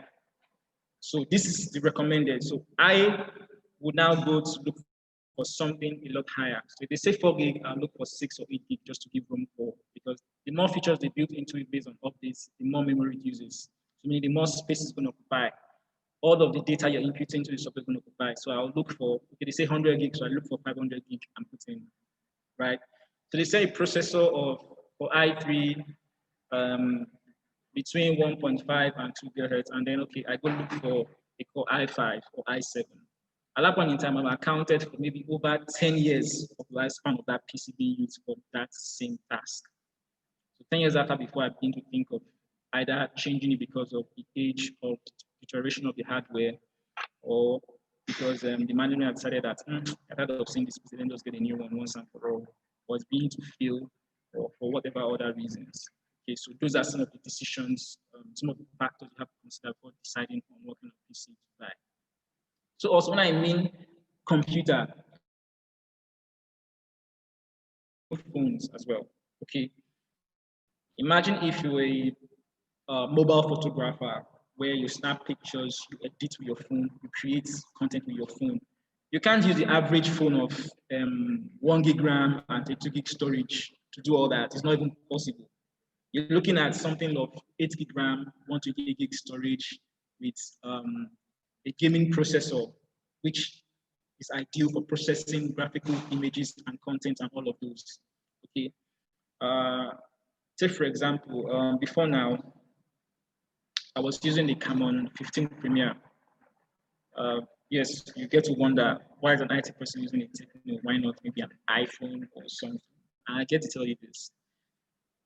For me, right, who is about versatility and functionality, iPhone won't solve it. To have an iPhone, it would just be for FPC purposes, to make statements when I go somewhere.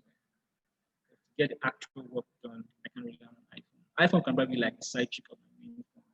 You get, but Android basically has application that cuts across any business, any industry, whatever you want to do. Okay, yes, it's not as stable as the iPhones because of the fact that anybody, it's an open kind of thing.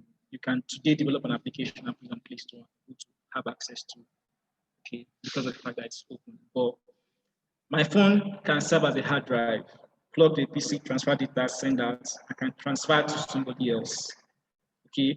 There are things I can do.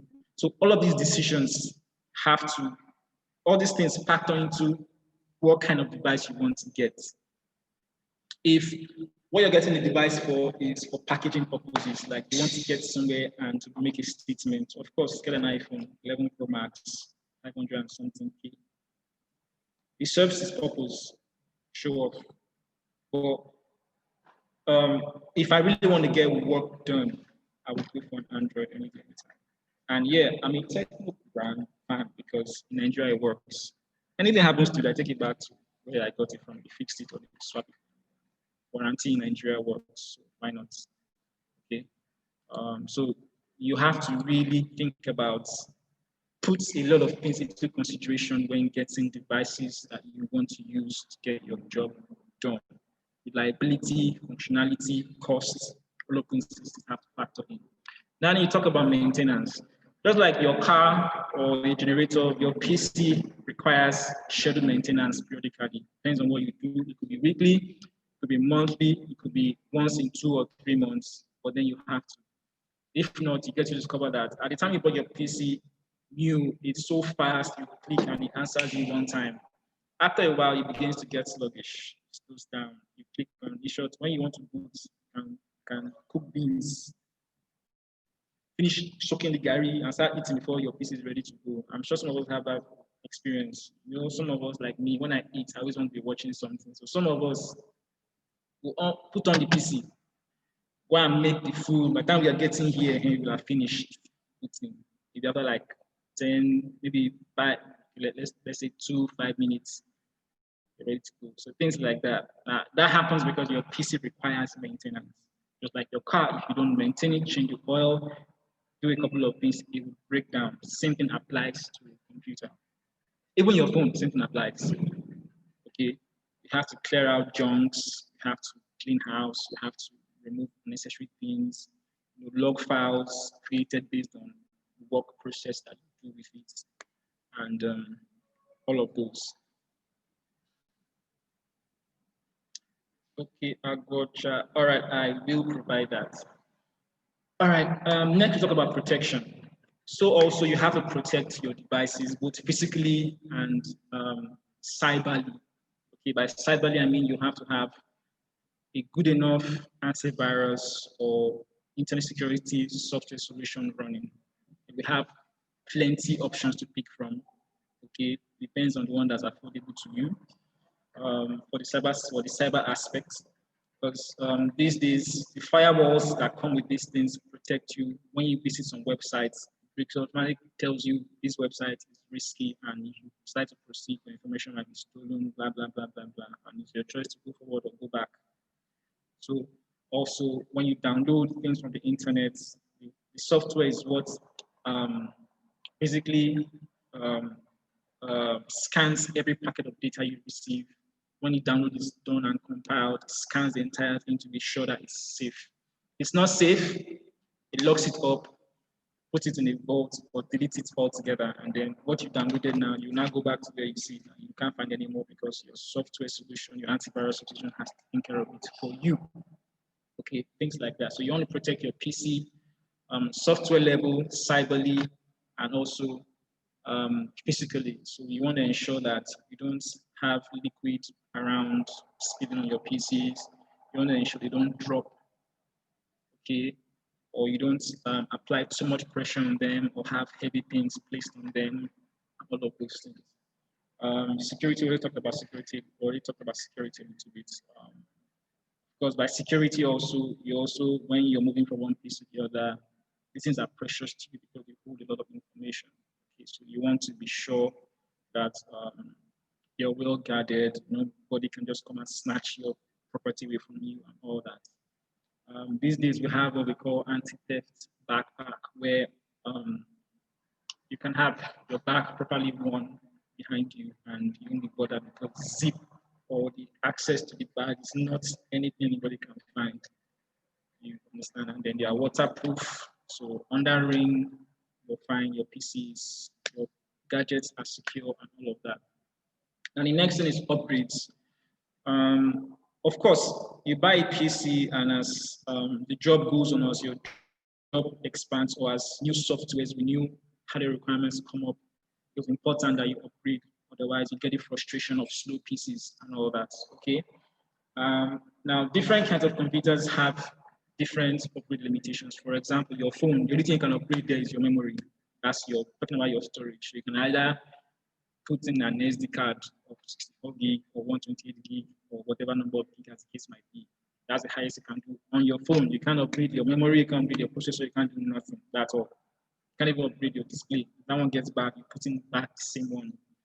On the laptop or desktop, on the laptop, you can upgrade your RAM, right? You can change your keyboard if it gets bad. You can change your screen if it gets bad. You can upgrade your RAM from 4 gig to 8 gig or 16 gig. Upgrade your hard drive from 500 gig to 2 terabytes or 5 or 6 or 10 terabytes as the case might be. Okay, but then laptop still offers a limit of upgrade. On the desktop side, you can upgrade your processor. You can remove the entire processor and put in a new one. If you don't like your GPU, that comes with it. You can put in new, buy a new graphics processor and increase and upgrade.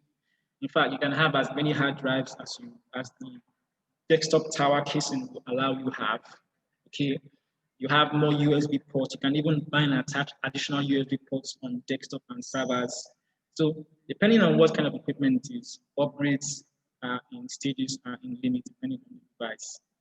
Okay, so for your cameras, the only thing you can do is maybe if it's the Canon types, you can buy additional lenses and then maybe higher capacity batteries and bigger storage memory cards that you can use to last a lot longer or to capture more digital content by way of pictures or videos.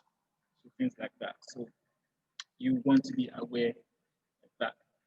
So let's go into websites. So basically, for websites, we have several kinds of websites. Okay, just so you know, we have the basic websites, all right.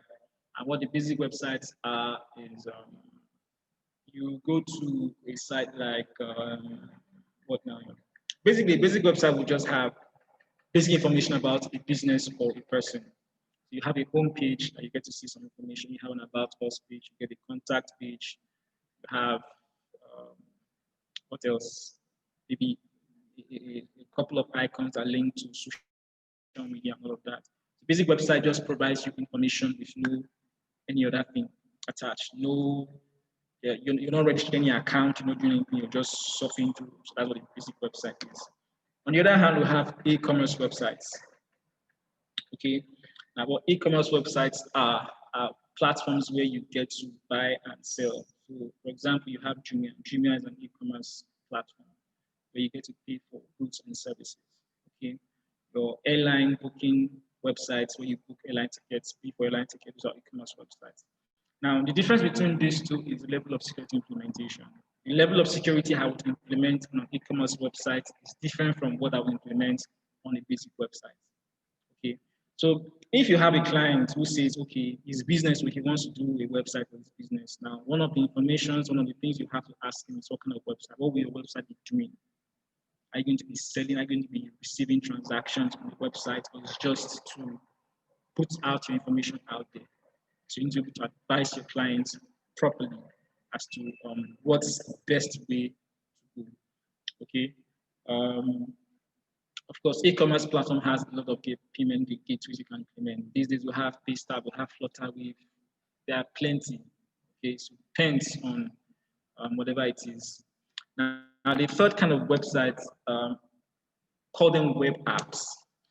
Web apps are an advanced form of the basic of the e-commerce. Now, the web app comprises of both the basic and the e-commerce, and they have additional functions built into it. For example, our website is not a website; it's now a web app because we have been able to build or have been able to build in a platform that sits in there and serves the virtual internship platform as a portal. So you have an account, you upload information there, you download information there, okay?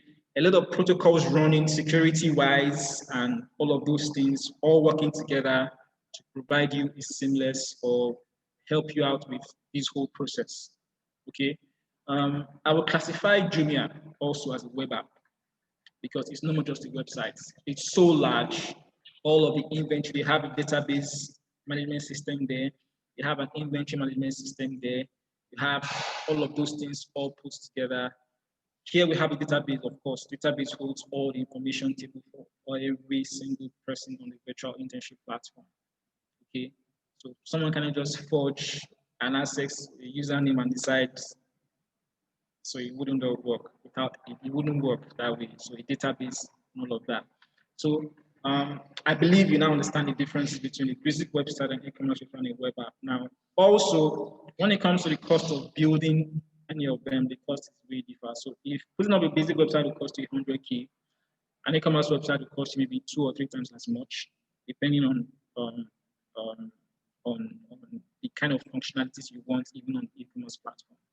The web app is even worse. The web app will cost you from 500,000 to millions, okay, depending on what you want to do, depending on what you want to do, really.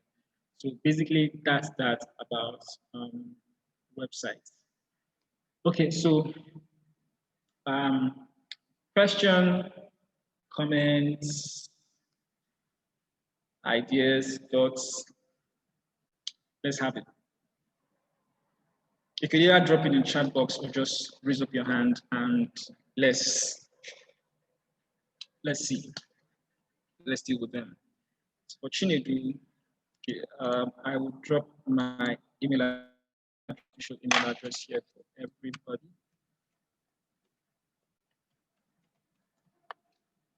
Okay, I have just put that in there. So, any questions? Any comments? Any ideas, comments, something you want to share, or you want clarity, or maybe project you're working on, something at this point within the scope of this whole session for today. Are we all here? Please, if we're here, type H into the chat box. Let me be sure that we're all here. Just type in H, everybody H. We're here, H. Okay, so I see you. Chinonso, I see you. All right, Victoria, I see you. Victoria, you've been quiet today. Interesting. Dennis, I see you. Barry, Balogun, I see you. All right, so we're all here. So any questions, anything for me? Okay, Edidion says, what is the best web hosting platform for a website? Okay. Like I will tell people, there's no one hard and fast road to anything IT. So if you're putting up a website, now there are various platforms for building websites these days. You have Joomla, you have WordPress, you have even Google. You can build a website with Google. And many of us don't know that you can actually build a free website on Google. Right? So benefits of taking virtual internship and being here. All right, so depends on what you want to do and the kind of platform you choose to build your website.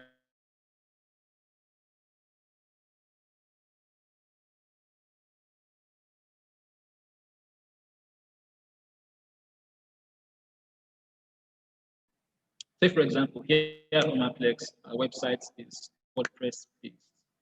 There's no how we could have been able to do this on Wix or the Google Sites platform or some other ones that exist. Okay, so it's then dependent on also the developer himself. If he's able to take your idea and translate it into what platform he's used to or is proficient in, I can give you what you want on that platform, then that's fine. Okay, so there are a lot of web hosting platforms. All right, there are plenty of them. Like I said, depends on what you want to do. If you're hosting using WordPress, you have recommended WordPress places. You have HostGator. You have there are so many. Okay, so it depends on you. Here in Omaplex, because of the fact that we wanted to use the .ng extension, we're currently hosting with Google Host because they're one of the first in Nigeria would allow you to have your domain have the .com.ng. So currently hosting Google Host. Okay. The other place I like to host also is called Namecheap. Okay. Then we have, trust me, if you use Google is your friend, if you check Google, you get a list of all hosting platforms, whatever it is you want to host. Search engine mentioned. Okay, yeah, DuckDuckGo. I'll just type it in here. Sounds funny, right? For the search engine. And then you have this browser that works on Android and Penta browser. It takes a while to set up because of security features and all that. So that's that.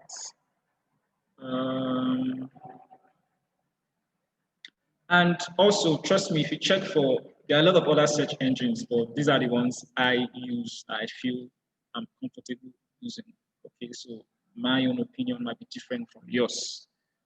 Okay, so is there anything else?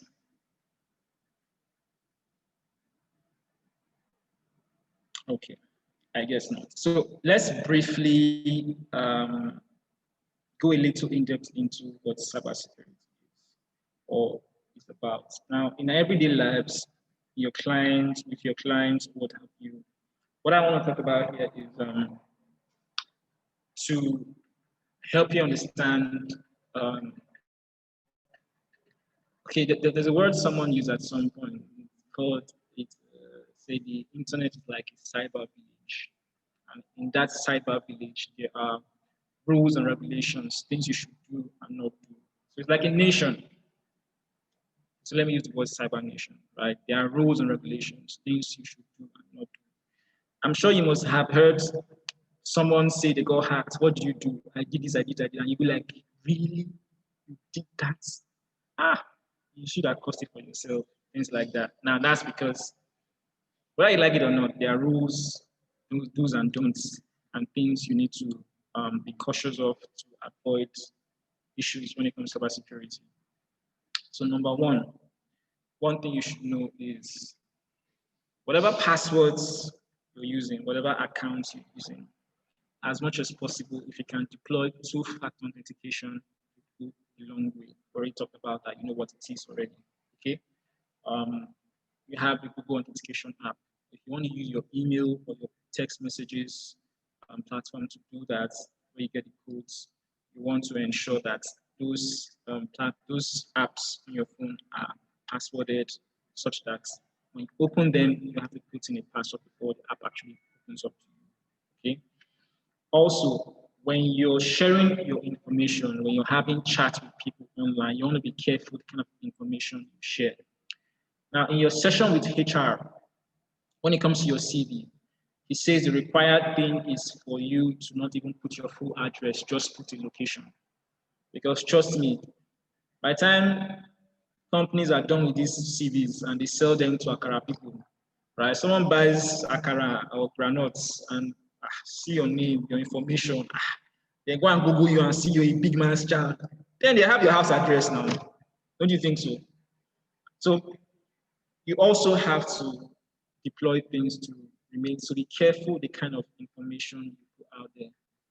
So also he told you your referees should be such that you tell them available on request so that you don't have to have your referees numbers and email addresses on that paper they can discard at every point in time.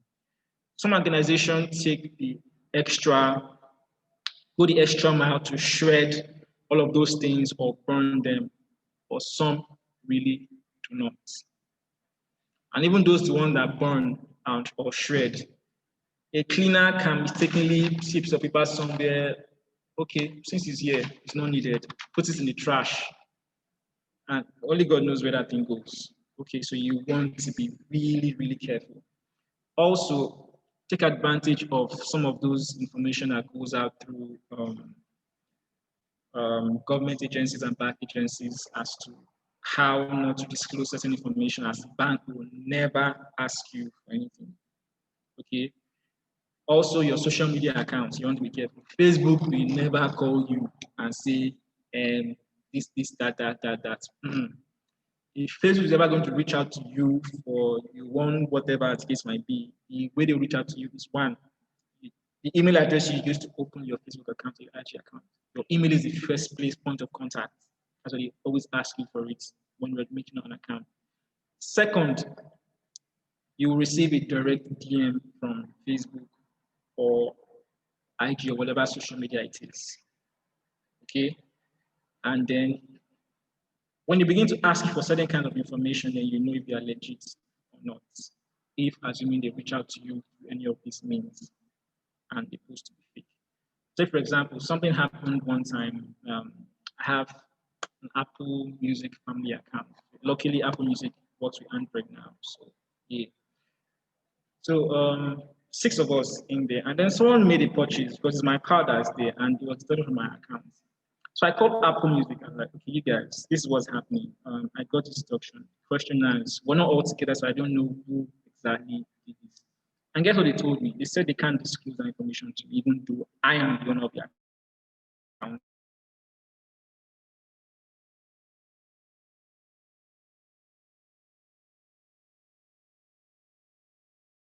So how can I now imagine that this kind of organization will now be reaching out to me to ask me for sensitive information? Not possible. If you have to forget your password, they will reset. They don't know your password. They can't create one for you. They will just issue a reset request that allows you to now try to log in back and create your own passwords again, like now begin to use. Okay, so you need to be very, very careful. All right. I've witnessed someone losing the Facebook accounts because it was her birthday and then it got a call with someone with an accent and says, I'm from Facebook, it's your birthday and we decided to award you with so number of amount of money in Naira. and she went crazy. So first of all, we need to verify your identity to be sure, blah, blah. They want to verify your identity, right? You're not asking her for. They won't ask you for your password. To verify it, they'll ask you for things like you have a government issued identity. So your voter's card, driver's license, international passport, those are the things they'll be asking you for, not your password, or not that they sent you a code for you to send back to them. So you need to be careful. So sometimes the best you can do is once those kind of people reach out to you, just ignore it, forget it, leave the conversation. Because they can't access your account without the information they're asking you for. And that's why they're reaching out to you to try to trick you into giving that information. Okay. Also, when you're dealing with, when you're a business person, you're dealing with customers, right? You don't want to leave someone standing on your table waiting to be attended to, and then maybe you're chatting with your wife or your husband or your boyfriend or your girlfriend, and you're exchanging sensitive information. You don't want to leave your device right there in their faces for them to be able to see what you're doing. Okay. What if, because you're busy, even the person swipes the phone and you don't realize it's gone until maybe 30 minutes or 1 hour later when the crowd you're dealing with has gone. But at that point in time, your phone was unlocked and they could try to keep touching it to keep it unlocked and for them to get whatever they want to get, all of those things. So this day and age, data is quite crucial, okay, and everyone has to be really, really secure, be sensitive, be on lookout, okay. Also, when creating passwords, you don't want to use basic things. You don't want to use your name. As much as possible, I tell people, don't even use English. Because what brute force attacks, there are softwares that implement brute force attacks. What they do is they use dictionary words. So imagine the number of English words in a dictionary, and then the software is able to try maybe hundreds of those passwords in a minute, constantly trying to see which word is the password constantly. So as I tell people, we're Yoruba, we're in Nigeria, we have Yoruba, Igbo people. I'm not just, but you want to use your name, don't use English names. Use our Yoruba, Igbo, Hausa names, Latifat. That one's going inside dictionary. Put numbers alongside. Don't use your date of birth. Okay? Have special characters in there. Me, I usually will use things like percentage, hash, slash, dash, the and sign, star, brackets. So combine those things into your password to keep it safe. Because if someone's trying to do a brute force attack don't employ special characters. Okay. And even the other form of attacks that employ special characters, trust me, it'll be a lot harder for them to find combination. If you did mathematics, you know that some of these things have to do with permutation and combination, like number possible of outcomes based on what you suspect, number of characters you use might be. I don't know if that makes sense to anybody. Sorry if I lost you there. I'm sorry. But what I'm trying to say is the longer your password is, better. Okay? So you see password requirement tell you minimum 8 characters. It must have one uppercase, it must have a number, it must have a special character, either a full stop, comma, dash, or whatever. Okay, I got that making perfect sense. All right, thank you. Okay, so you have to ensure you deploy all of these things. So now you've done personal branding. Some of us want to put ourselves out there. Trust me, you become, one of the careless things about celebrities is they think that how they leave their accounts before they become celebrities is how they should leave it. You need to employ extra measures. How did they get hacked? Because you have people close to you who know you for a long time. The one boyfriend somewhere who helped you set up your Facebook. This girl is now a celebrity. Let me fuck out. I asked her for something, she not give me. And before you know, the password you've left there for 10 years, you will just go and be trying to remember, and it gets in and it tarnishes your image on social media. Okay, so I recommend that with friends, with people who help you do things, it's okay to possibly change your passwords every year. Okay, because trust me, by the time you blow today, one colleague or one friend from somewhere try to get to you in one way or the other. Or someone who wants to get to you will go through them and they might have information. But then if you have successfully implemented a measure of security by changing those passwords, you're good. Okay, for those that might have PAs who manage their social media and all of those things, if you're letting your PA go or you are getting someone else, ensure you want to change those passwords. So for example, when I resumed at Omaplex, there was someone who already used the websites. I did a lot of upgrades on it. But from the back end, I had to change every single password. Okay. So also, if I leave Omaplex today, the next person coming in, if he's someone who knows what he's doing, that should be the first thing. Change your password to cut every other person from gaining access from anywhere else. Okay, so it's very, very vital. Change your passwords. So when dealing with business people, if you have client information, you want,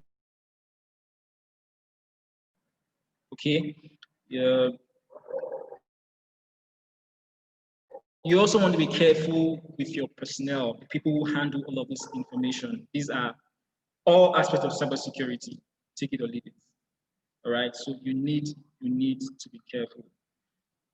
They are such that at the point you put them on, if you put them off and you put them on, it will ask you for your PIN. Google your phone brand and model and figure out how to implement those little things. So that for some reason, when people steal phones, the first thing they do is to turn them off, right? To avoid calls from coming in or to avoid the bringing from letting them.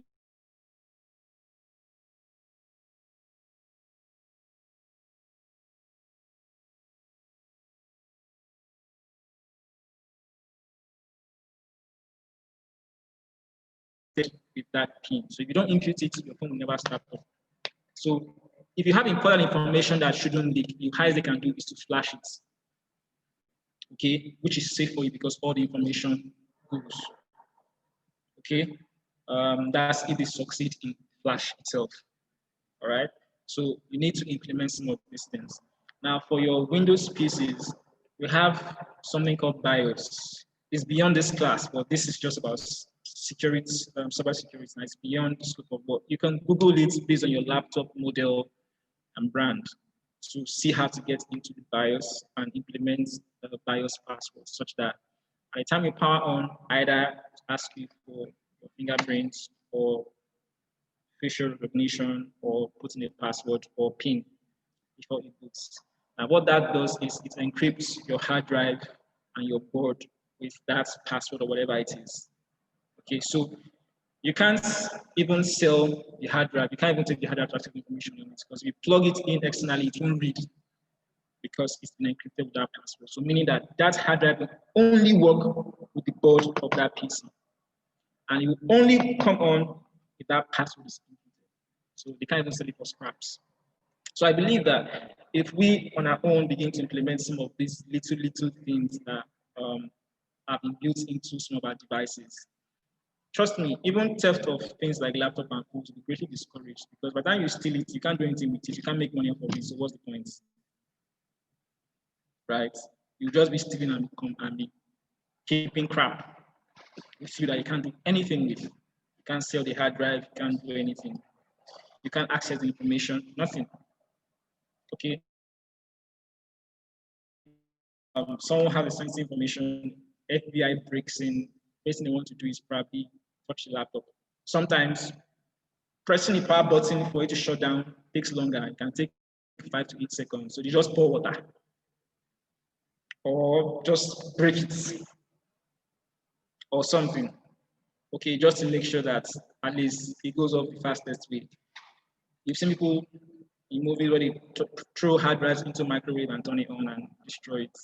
But in most cases, it doesn't always completely destroy the information. You can still get bits, but at least it gives you a while to run away or give them a tough time to escape or whatever it is. So I believe that if we deploy some of these inbuilt security features that our phones and our devices, our laptops have, um, it will make the world a little safer because it will discourage a lot of thefts going on in the country today.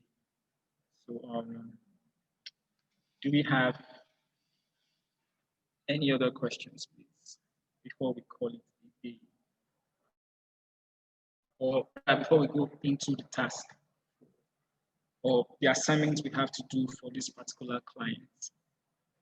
Can we all hear me? Are we all here? If we're here, please, once again, have press Yes, H. sir. Okay, we're all here. Good. All right then.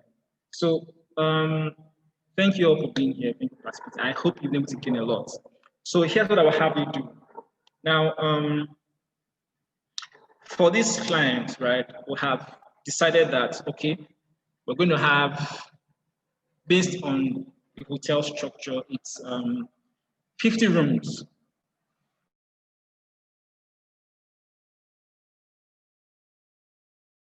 Rooms, right?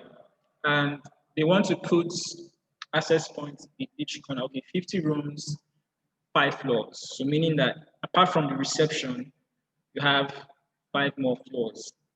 And each of those floors have 10 rooms each. Now they want everyone within that vicinity to have access to Wi-Fi or internet connectivity. So he has decided that he wants to deploy strictly Wi-Fi. He doesn't want any direct plug-in to the network, so all Wi-Fi. So we have been able to go through the building plan to see and determine that, okay, we need a total of about 8 access points each floor. So we have 5 floors, right, where the clients are going to be based with access point. Then meanwhile, on the ground floor, we need where the reception and everything is, we have just 4 access points. Then on the outside perimeters, we have total of another 8 access points. So 8 access points times 5 floors, ground floor, 4 access points. Hope you're taking notes. And then outside, we have 8 access points. Now take notes, we have indoor access points and outdoor access points. So for outside, we're going to have outdoor access points, which cost more because of weather, rain, and all of those things. Okay, so determine that these are the number of access points we need to give everybody within the premises internet connectivity. Okay, now just for the access points. Now, meaning that based on our original network topography, let me try and see if I can go back there so we can follow me.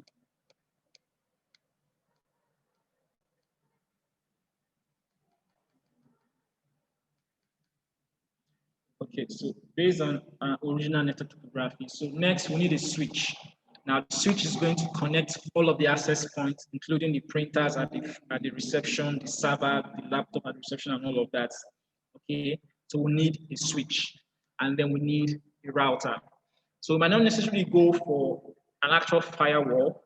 Okay, most routers come with a level of a firewall built into them, which is pretty much okay for an average small scale, medium scale, even to some large scale business, apart from enterprise system businesses. Okay, so we remove the router because of the cost of it. Firewall. One hardware firewall is in over £1 million, except you find really used one to buy or used one to buy, which you don't want. Okay, so we'll just stick with the router, the switch, access points. Okay, and then we now have to determine what internet service provider do we deploy for this person. So we have to consider the cost of the monthly or yearly subscriptions. So what each of the groups are going to do for me is this. You've done research, you can get prices of these things from places like Dreamia or some other tech store you can find using Google. So basically it's about research, right? So for each of the groups, you're going to have to decide what brands do you want to use or what brands of router do you want to go for and why. Okay, that's why I told you to do your research, because if you've done your research, you will know that different, even with a brand like say TP-Link, they have different classes of routers that serve depending on scale of what you want to do.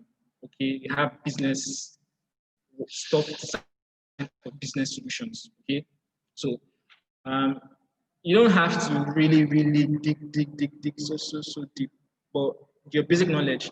What I need from you for each of the groups is what kind of router would you recommend? What's the cost of it and why?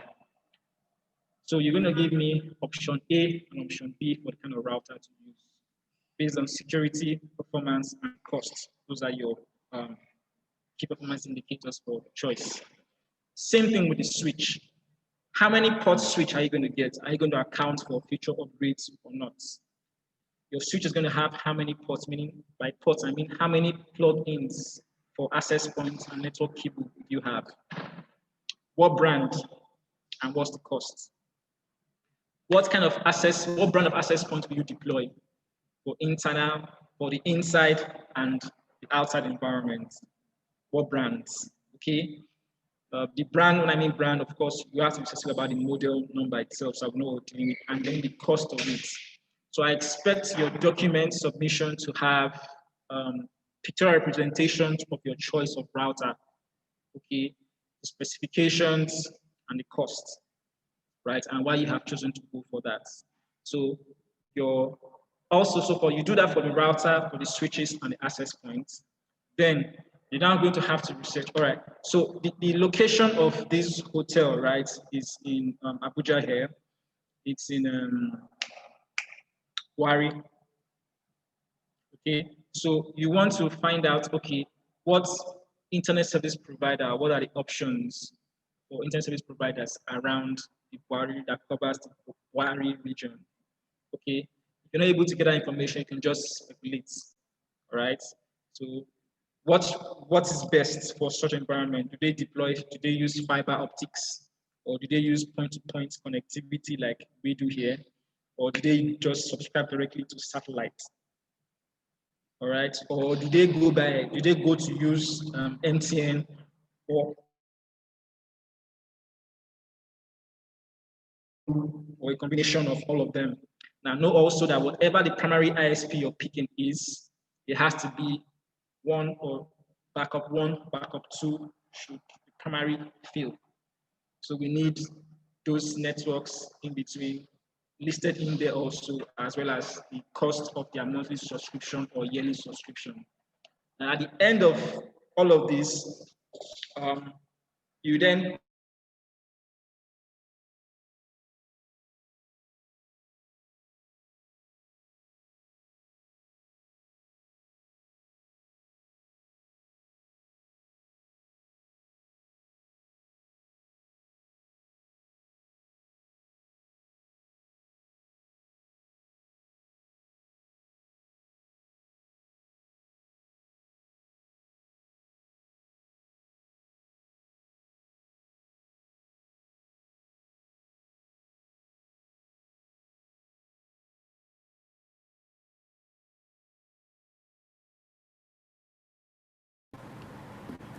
okay, are we all here?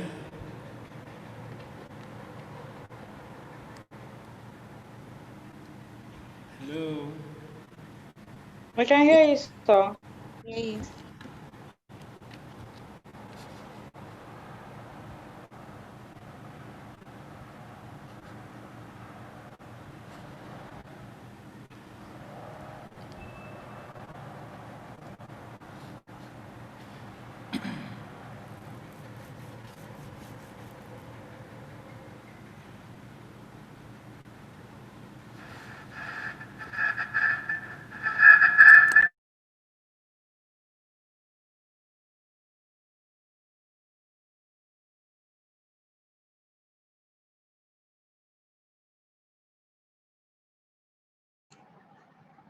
Okay, can we all hear me? Sorry, something happened and I had to switch.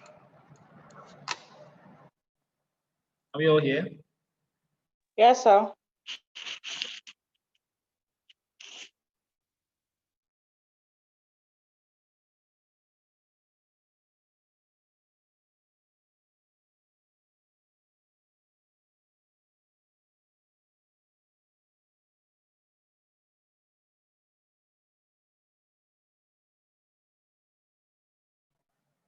Can you all hear me? Okay, if you can hear me, please put in here of lawyers to be able to be tech savvy or understand the basic concept of these things. All right, thank you very much. Okay, you're here with me. So for the group leaders, I understand there are 4 groups. For the group leaders, did we catch what I was trying to explain for the task you're supposed to do for me today? Can I get a yes? A little. Okay, Victoria, tell me a little you got so I can probably follow up from there. So Victoria, you have the floor. Let's hear you. Okay, sir. Good morning, sir. Victoria. Okay, so I was able to get the whole idea of the client that we're supposed to give service to. The 50 rooms, 5 floors, the site reception, with 10 rooms on each floor, the 8 access points, indoor and outdoor. And you said we should check out the prices for the router, the switch, the access points, their costs, the security, their level of performance. And since the company is based in Wari, Abuja, we should also check out for the subscription of the internet service providers, a monthly and yearly subscription. I think that was where I stopped before the network glitch happened.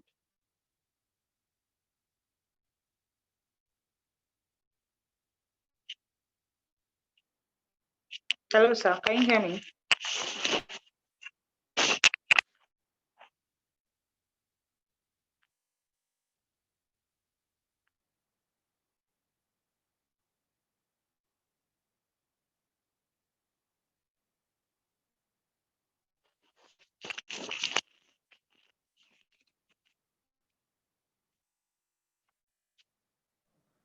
Okay, Victoria, apologies. Could you come again, please? Sorry. Okay, sir. Okay. So I'll just start from the top. You explained the clients that we're going to be giving our services to. His building has rooms, 5 floors each with 10 rooms. That's a site reception.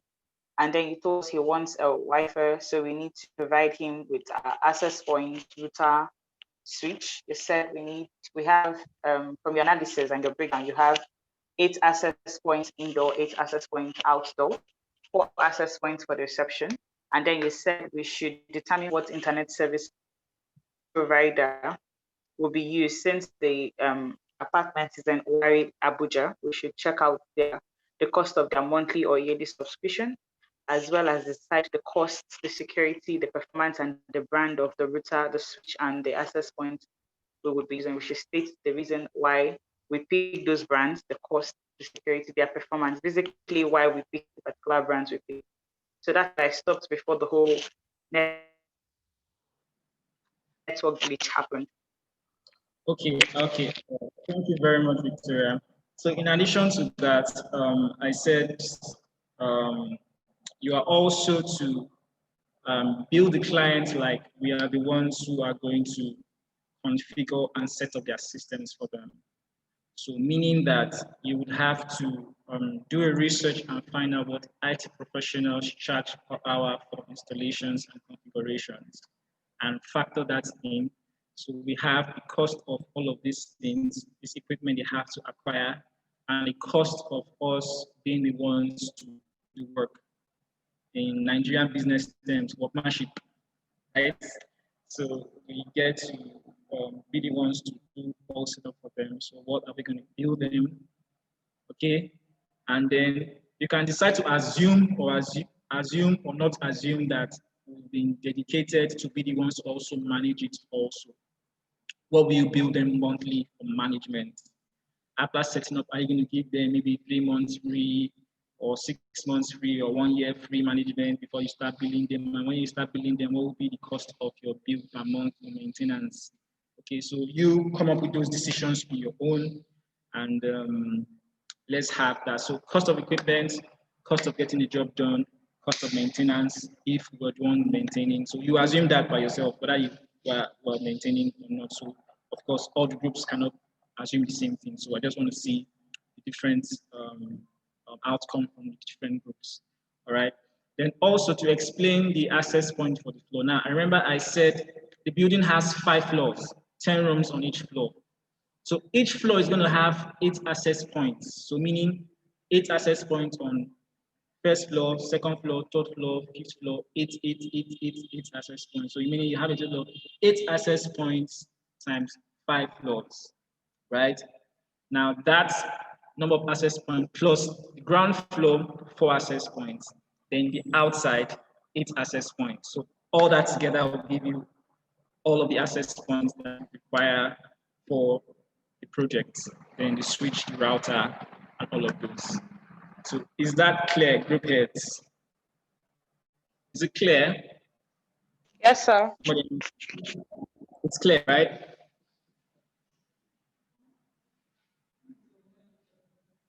Okay, so do we have any more questions? Either as it relates to what we've talked about today or the task involved, what have you? Anyone?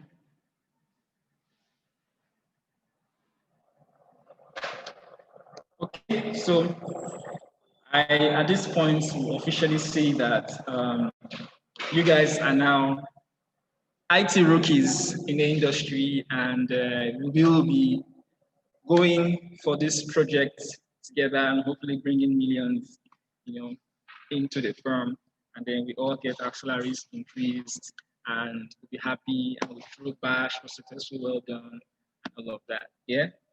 So I already put in my email there before, but I'll put it again. So all the group leaders are to send to my email the compilation of the assignments. All I'm looking for are just 4 submissions. Okay, so you have to work together on this, and let me see what you come up with. Okay, and I will get back to you on which of the 4 options I believe would be best based on everything I get from you guys. All right. So thank you very much. Once again, for those of us who were not able to be part of this recording session we made, I believe. Okay. So thank you very much, and that concludes the session on IT for this virtual internship program. Thank you very much. Any concerns, anything, you can reach me directly via the general chat group, or you can also reach me through the program director, whichever one. So thank you all very much, and I look forward to receiving your task for today.